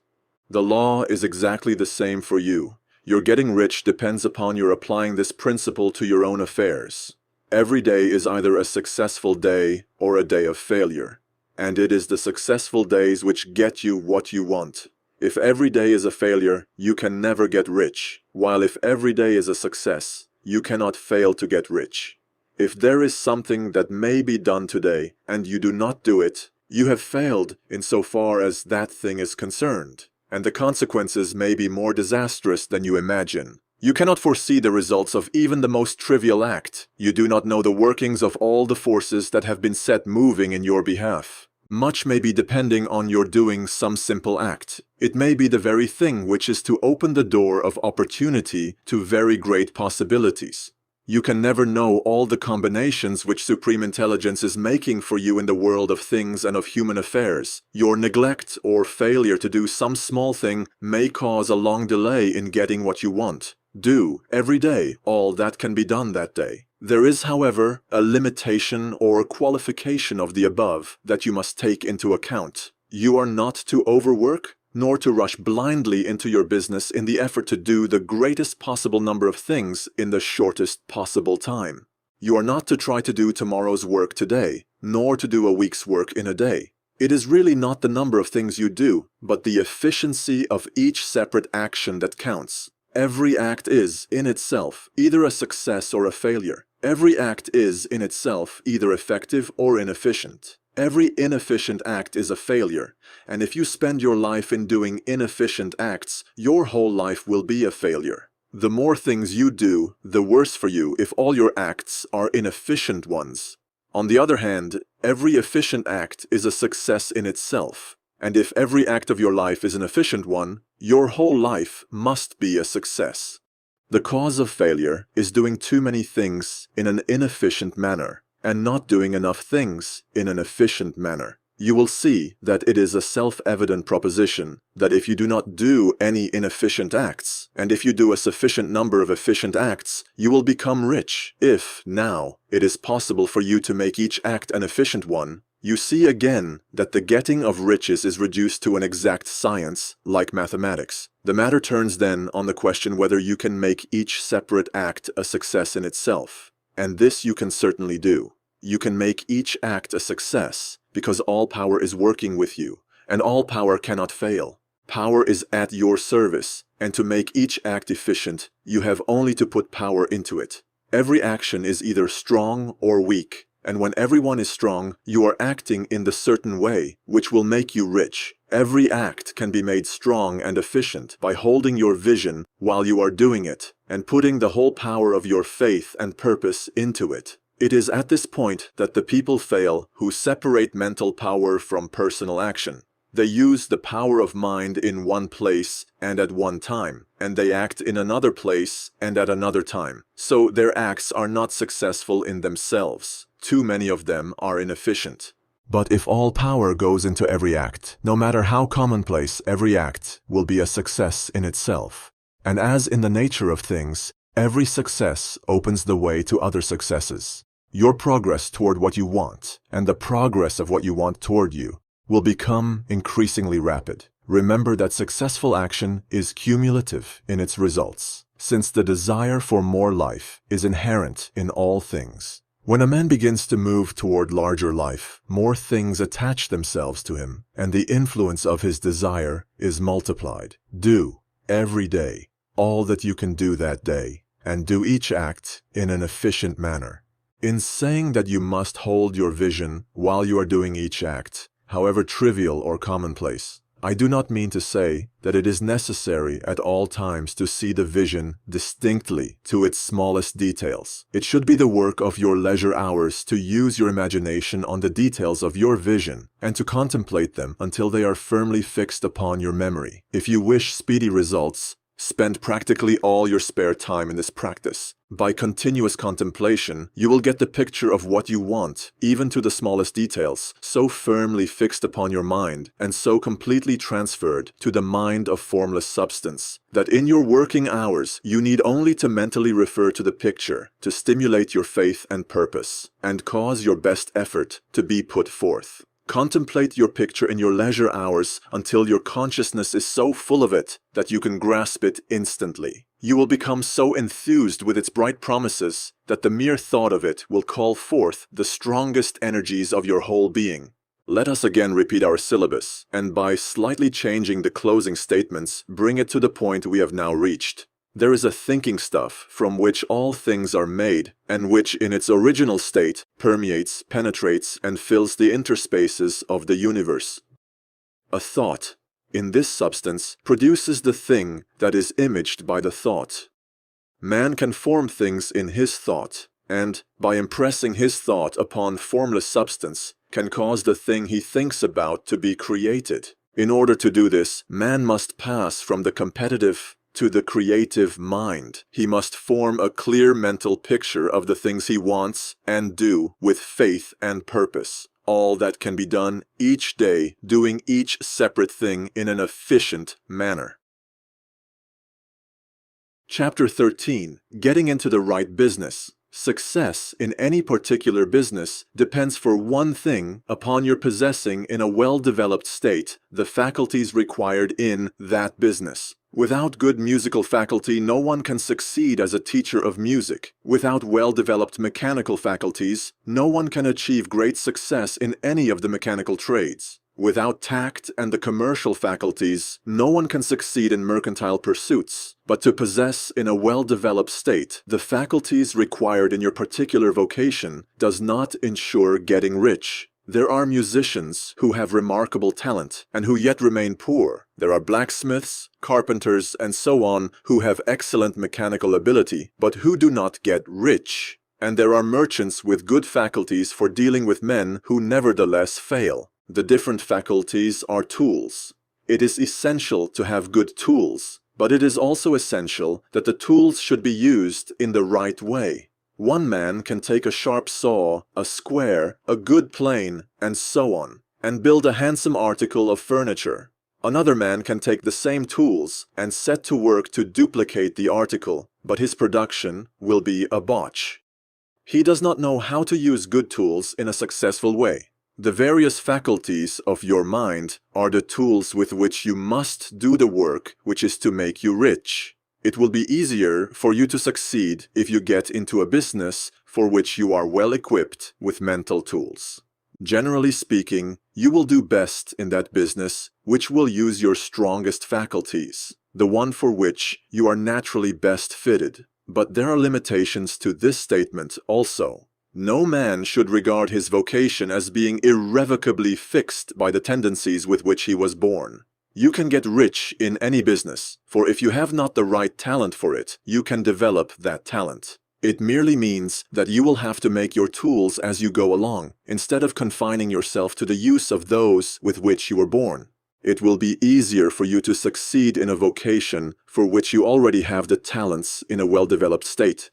But you can succeed in any vocation, for you can develop any rudimentary talent, and there is no talent of which you have not at least the rudiment. You will get rich most easily in point of effort, if you do that for which you are best fitted, but you will get rich most satisfactorily if you do that which you want to do. Doing what you want to do is life, and there is no real satisfaction in living if we are compelled to be forever doing something which we do not like to do, and can never do what we want to do. And it is certain that you can do what you want to do. The desire to do it is proof that you have within you the power which can do it. Desire is a manifestation of power. The desire to play music is the power which can play music seeking expression and development. The desire to invent mechanical devices is the mechanical talent seeking expression and development. Where there is no power, either developed or undeveloped, to do a thing, there is never any desire to do that thing. And where there is strong desire to do a thing, it is certain proof that the power to do it is strong, and only requires to be developed and applied in the right way. All things else being equal, it is best to select the business for which you have the best developed talent. But if you have a strong desire to engage in any particular line of work, you should select that work as the ultimate end at which you aim. You can do what you want to do, and it is your right and privilege to follow the business or avocation which will be most congenial and pleasant. You are not obliged to do what you do not like to do, and should not do it except as a means to bring you to the doing of the thing you want to do. If there are past mistakes whose consequences have placed you in an undesirable business or environment, you may be obliged for some time to do what you do not like to do, but you can make the doing of it pleasant by knowing that it is making it possible for you to come to the doing of what you want to do. If you feel that you are not in the right vocation, do not act too hastily in trying to get into another one. The best way, generally, to change business or environment is by growth. Do not be afraid to make a sudden and radical change if the opportunity is presented, and you feel after careful consideration that it is the right opportunity, but never take sudden or radical action when you are in doubt as to the wisdom of doing so. There is never any hurry on the creative plane, and there is no lack of opportunity. When you get out of the competitive mind, you will understand that you never need to act hastily. No one else is going to beat you to the thing you want to do. There is enough for all. If one place is taken, another, and a better one, will be opened for you a little farther on. There is plenty of time. When you are in doubt, wait. Fall back on the contemplation of your vision and increase your faith and purpose. And by all means, in times of doubt and indecision, cultivate gratitude. A day or two spent in contemplating the vision of what you want and in earnest thanksgiving that you are getting it will bring your mind into such close relationship with the Supreme that you will make no mistake when you do act. There is a mind which knows all there is to know, and you can come into close unity with this mind by faith and the purpose to advance in life if you have deep gratitude. Mistakes come from acting hastily, or from acting in fear or doubt, or in forgetfulness of the right motive, which is more life to all, and less to none. As you go on in the certain way, opportunities will come to you in increasing number, and you will need to be very steady in your faith and purpose, and to keep in close touch with the All-Mind by reverent gratitude. Do all that you can do in a perfect manner every day, but do it without haste, worry, or fear. Go as fast as you can, but never hurry. Remember that in the moment you begin to hurry, you cease to be a creator and become a competitor. You drop back upon the old plane again. Whenever you find yourself hurrying, call a halt. Fix your attention on the mental image of the thing you want, and begin to give thanks that you are getting it. The exercise of gratitude will never fail to strengthen your faith and renew your purpose. Chapter 14. The Impression of Increase. Whether you change your vocation or not, your actions for the present must be those pertaining to the business in which you are now engaged. You can get into the business you want by making constructive use of the business you are already established in, by doing your daily work in a certain way. And insofar as your business consists in dealing with other men, whether personally or by letter, the key thought of all your efforts must be to convey to their minds the impression of increase. Increase is what all men and all women are seeking. It is the urge of the formless intelligence within them, seeking fuller expression. The desire for increase is inherent in all nature. It is the fundamental impulse of the universe. All human activities are based on the desire for increase. People are seeking more food, more clothes, better shelter, more luxury, more beauty, more knowledge, more pleasure, increase in something, more life. Every living thing is under this necessity for a continuous advancement, where increase of life ceases, dissolution and death set in at once.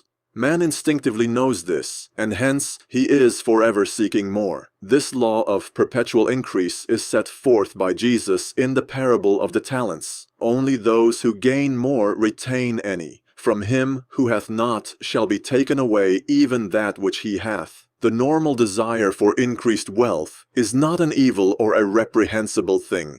It is simply the desire for more abundant life. It is aspiration, and because it is the deepest instinct of their natures, all men and women are attracted to him who can give them more of the means of life. In following the certain way as described in the foregoing pages, you are getting continuous increase for yourself, and you are giving it to all with whom you deal. You are a creative center from which increase is given off to all. Be sure of this, and convey assurance of the fact to every man, woman, and child with whom you come in contact. No matter how small the transaction, even if it be only the selling of a stick of candy to a little child, put into it the thought of increase, and make sure that the customer is impressed with the thought. Convey the impression of advancement with everything you do, so that all people shall receive the impression that you are an advancing man, and that you advance all who deal with you. Even to the people whom you meet in a social way, without any thought of business, and to whom you do not try to sell anything, give the thought of increase. You can convey this impression by holding the unshakable faith that you, yourself, are in the way of increase, and by letting this faith inspire, fill, and permeate every action. Do everything that you do in the firm conviction that you are an advancing personality, and that you are giving advancement to everybody.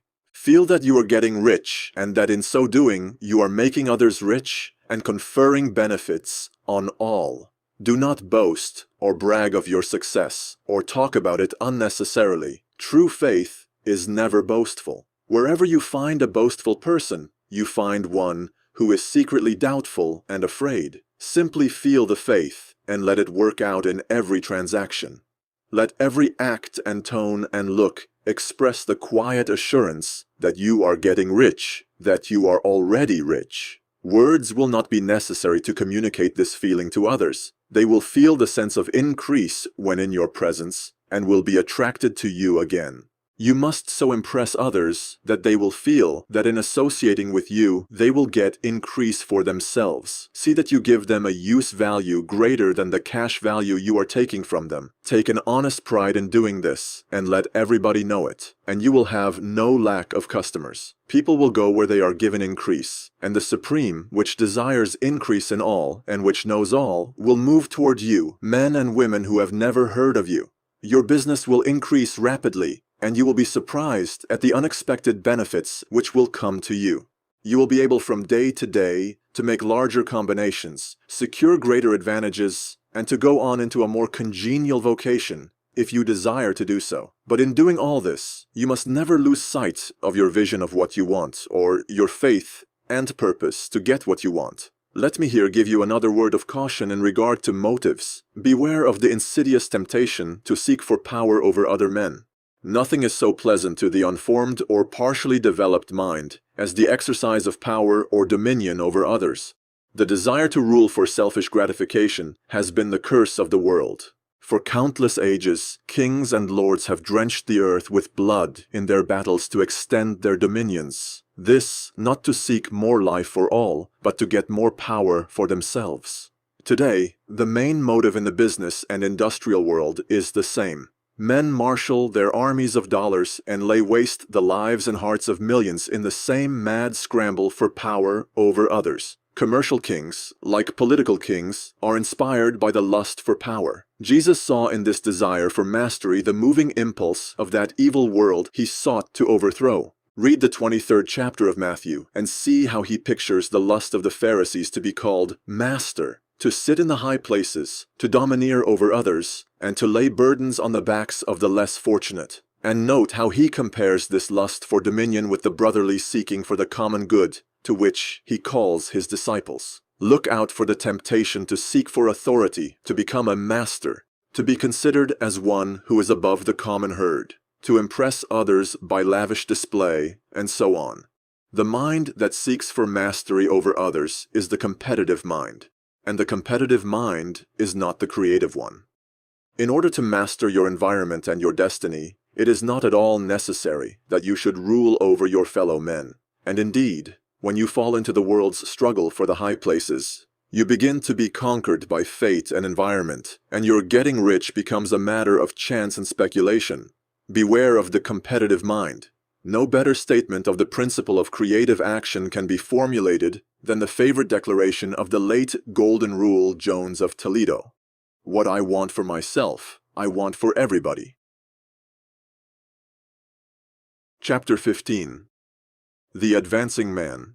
What I have said in the last chapter applies as well to the professional man and the wage earner as to the man who is engaged in mercantile business. No matter whether you are a physician, a teacher, or a clergyman, if you can give increase of life to others and make them sensible of the fact, they will be attracted to you, and you will get rich. The physician who holds the vision of himself as a great and successful healer, and who works toward the complete realization of that vision with faith and purpose, as described in former chapters, will come into such close touch with the source of life that he will be phenomenally successful. Patients will come to him in throngs. No one has a greater opportunity to carry into effect the teachings of this book than the practitioner of medicine. It does not matter to which of the various schools he may belong, for the principle of healing is common to all of them and may be reached by all alike. The advancing man in medicine, who holds to a clear mental image of himself as successful, and who obeys the laws of faith, purpose, and gratitude, will cure every curable case he undertakes, no matter what remedies he may use. In the field of religion, the world cries out for the clergyman who can teach his hearers the true science of abundant life. He who masters the details of the science of getting rich, together with the allied sciences of being well, of being great, and of winning love, and who teaches these details from the pulpit, will never lack for a congregation. This is the gospel that the world needs. It will give increase of life, and men will hear it gladly, and will give liberal support to the man who brings it to them.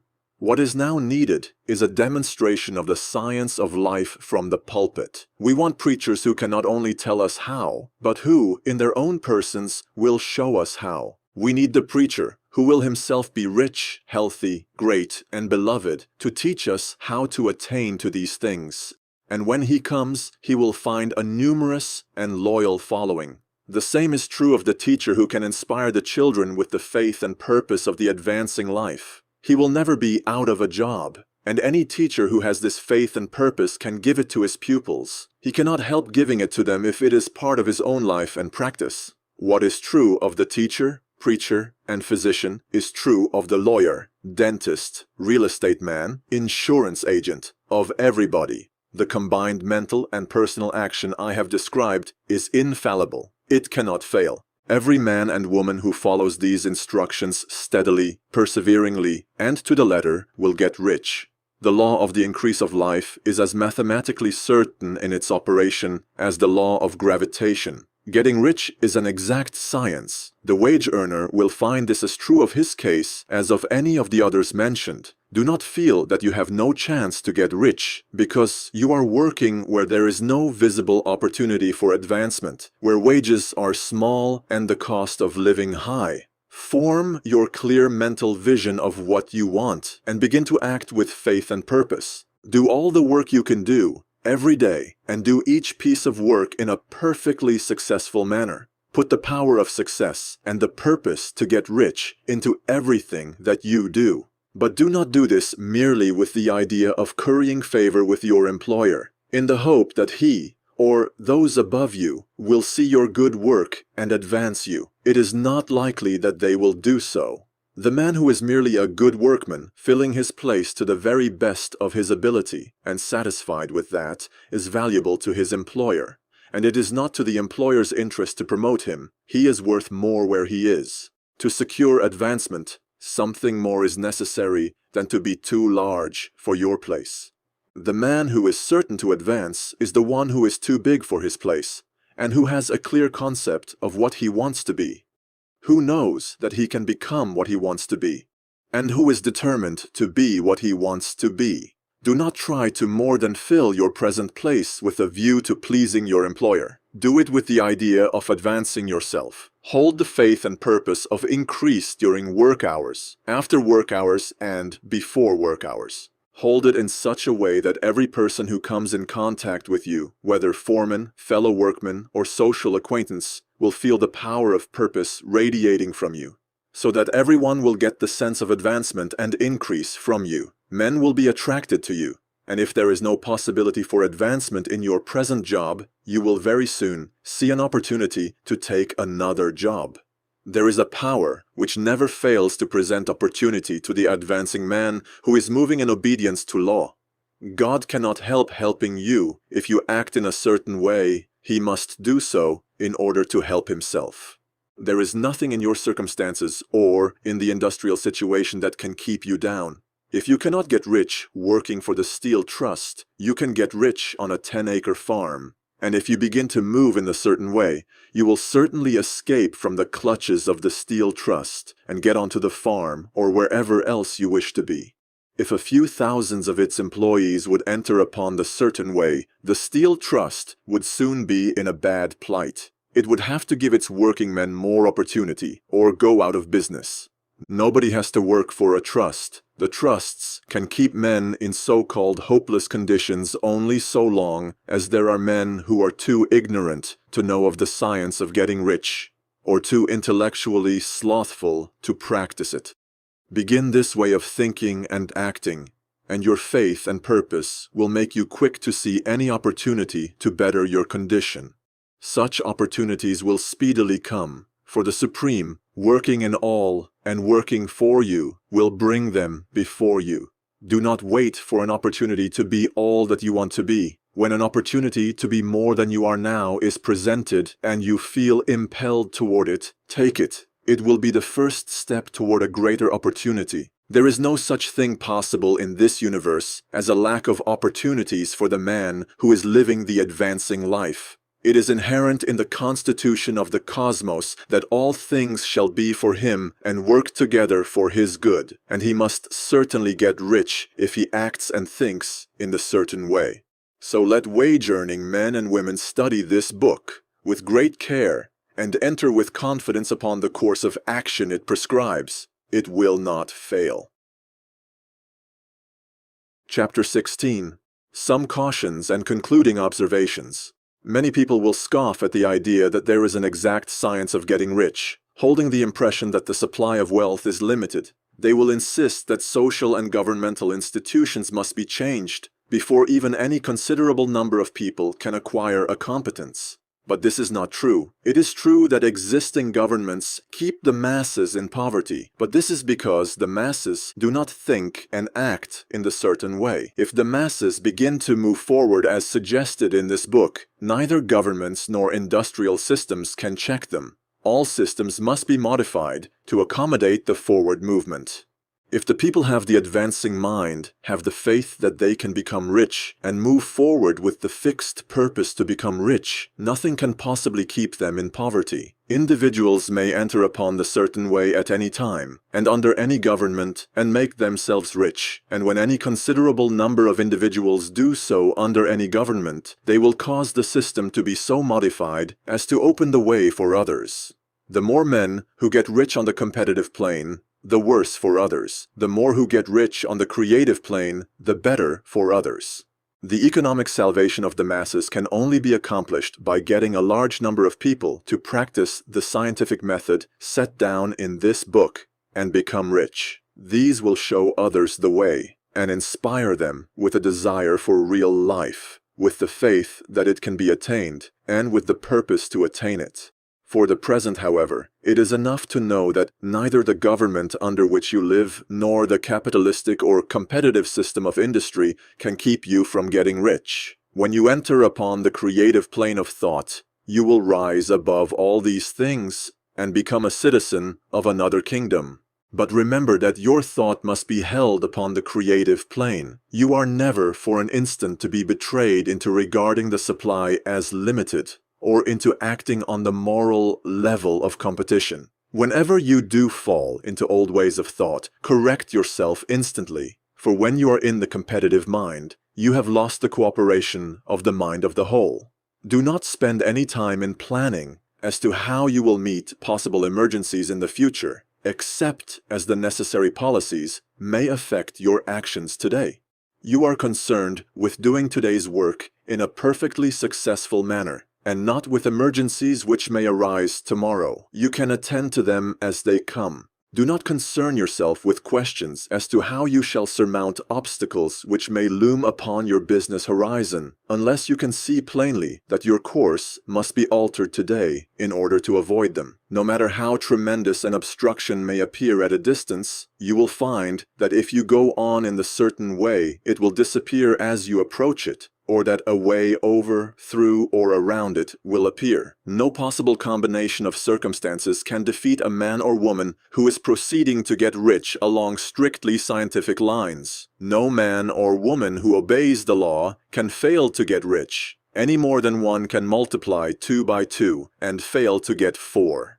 Give no anxious thought to possible disasters, obstacles, panics, or unfavorable combinations of circumstances. It is time enough to meet such things when they present themselves before you in the immediate present, and you will find that every difficulty carries with it the wherewithal for its overcoming. Guard your speech. Never speak of yourself, your affairs, or of anything else in a discouraged or discouraging way. Never admit the possibility of failure, or speak in a way that infers failure as a possibility. Never speak of the times as being hard, or of business conditions as being doubtful. Times may be hard and business doubtful for those who are on the competitive plane, but they can never be so for you. You can create what you want, and you are above fear. When others are having hard times and poor business, you will find your greatest opportunities. Train yourself to think of and to look upon the world as a something which is becoming, which is growing, and to regard seeming evil as being only that which is undeveloped. Always speak in terms of advancement. To do otherwise is to deny your faith, and to deny your faith is to lose it. Never allow yourself to feel disappointed. You may expect to have a certain thing at a certain time, and not get it at that time, and this will appear to you like failure. But if you hold to your faith, you will find that the failure is only apparent. Go on in the certain way, And if you do not receive that thing, you will receive something so much better that you will see that the seeming failure was really a great success. A student of this science had set his mind on making a certain business combination which seemed to him at the time to be very desirable, and he worked for some weeks to bring it about. When the crucial time came, the thing failed in a perfectly inexplicable way. It was as if some unseen influence had been working secretly against him. He was not disappointed. On the contrary, he thanked God that his desire had been overruled and went steadily on with a grateful mind. In a few weeks, an opportunity so much better came his way that he would not have made the first deal on any account, and he saw that a mind which knew more than he knew had prevented him from losing the greater good by entangling himself with the lesser. That is the way every seeming failure will work out for you. If you keep your faith, hold to your purpose, have gratitude, and do every day all that can be done that day, doing each separate act in a successful manner. When you make a failure, it is because you have not asked for enough. Keep on, and a larger thing than you were seeking will certainly come to you. Remember this. You will not fail because you lack the necessary talent to do what you wish to do. If you go on as I have directed, you will develop all the talent that is necessary to the doing of your work. It is not within the scope of this book to deal with the science of cultivating talent, but it is as certain and simple as the process of getting rich. However, do not hesitate or waver for fear that when you come to any certain place, you will fail for lack of ability. Keep right on, and when you come to that place, the ability will be furnished to you. The same source of ability which enabled the untaught Lincoln to do the greatest work in government ever accomplished by a single man is open to you. You may draw upon all the mind there is for wisdom to use in meeting the responsibilities which are laid upon you. Go on in full faith. Study this book. Make it your constant companion until you have mastered all the ideas contained in it. While you are getting firmly established in this faith, you will do well to give up most recreations and pleasures, and to stay away from places where ideas conflicting with these are advanced in lectures or sermons. Do not read pessimistic or conflicting literature, or get into arguments upon the matter. Do very little reading outside of the writers mentioned in the preface. Spend most of your leisure time in contemplating your vision, and in cultivating gratitude, and in reading this book. It contains all you need to know of the science of getting rich, and you will find all the essentials summed up in the following chapter. Chapter 17. Summary of the Science of Getting Rich. There is a thinking stuff from which all things are made, and which, in its original state, permeates, penetrates, and fills the interspaces of the universe. A thought in this substance produces the thing that is imaged by the thought. Man can form things in his thought, and by impressing his thought upon formless substance, can cause the thing he thinks about to be created. In order to do this, man must pass from the competitive to the creative mind. Otherwise, he cannot be in harmony with the formless intelligence, which is always creative and never competitive in spirit. Man may come into full harmony with the formless substance by entertaining a lively and sincere gratitude for the blessings it bestows upon him. Gratitude unifies the mind of man with the intelligence of substance, so that man's thoughts are received by the formless. Man can remain upon the creative plane only by uniting himself with the formless intelligence through a deep and continuous feeling of gratitude. Man must form a clear and definite mental image of the things he wishes to have, to do, or to become, and he must hold this mental image in his thoughts, while being deeply grateful to the Supreme that all his desires are granted to him. The man who wishes to get rich must spend his leisure hours in contemplating his vision and in earnest thanksgiving that the reality is being given to him. Too much stress cannot be laid on the importance of frequent contemplation of the mental image, coupled with unwavering faith and devout gratitude. This is the process by which the impression is given to the formless, and the creative forces set in motion.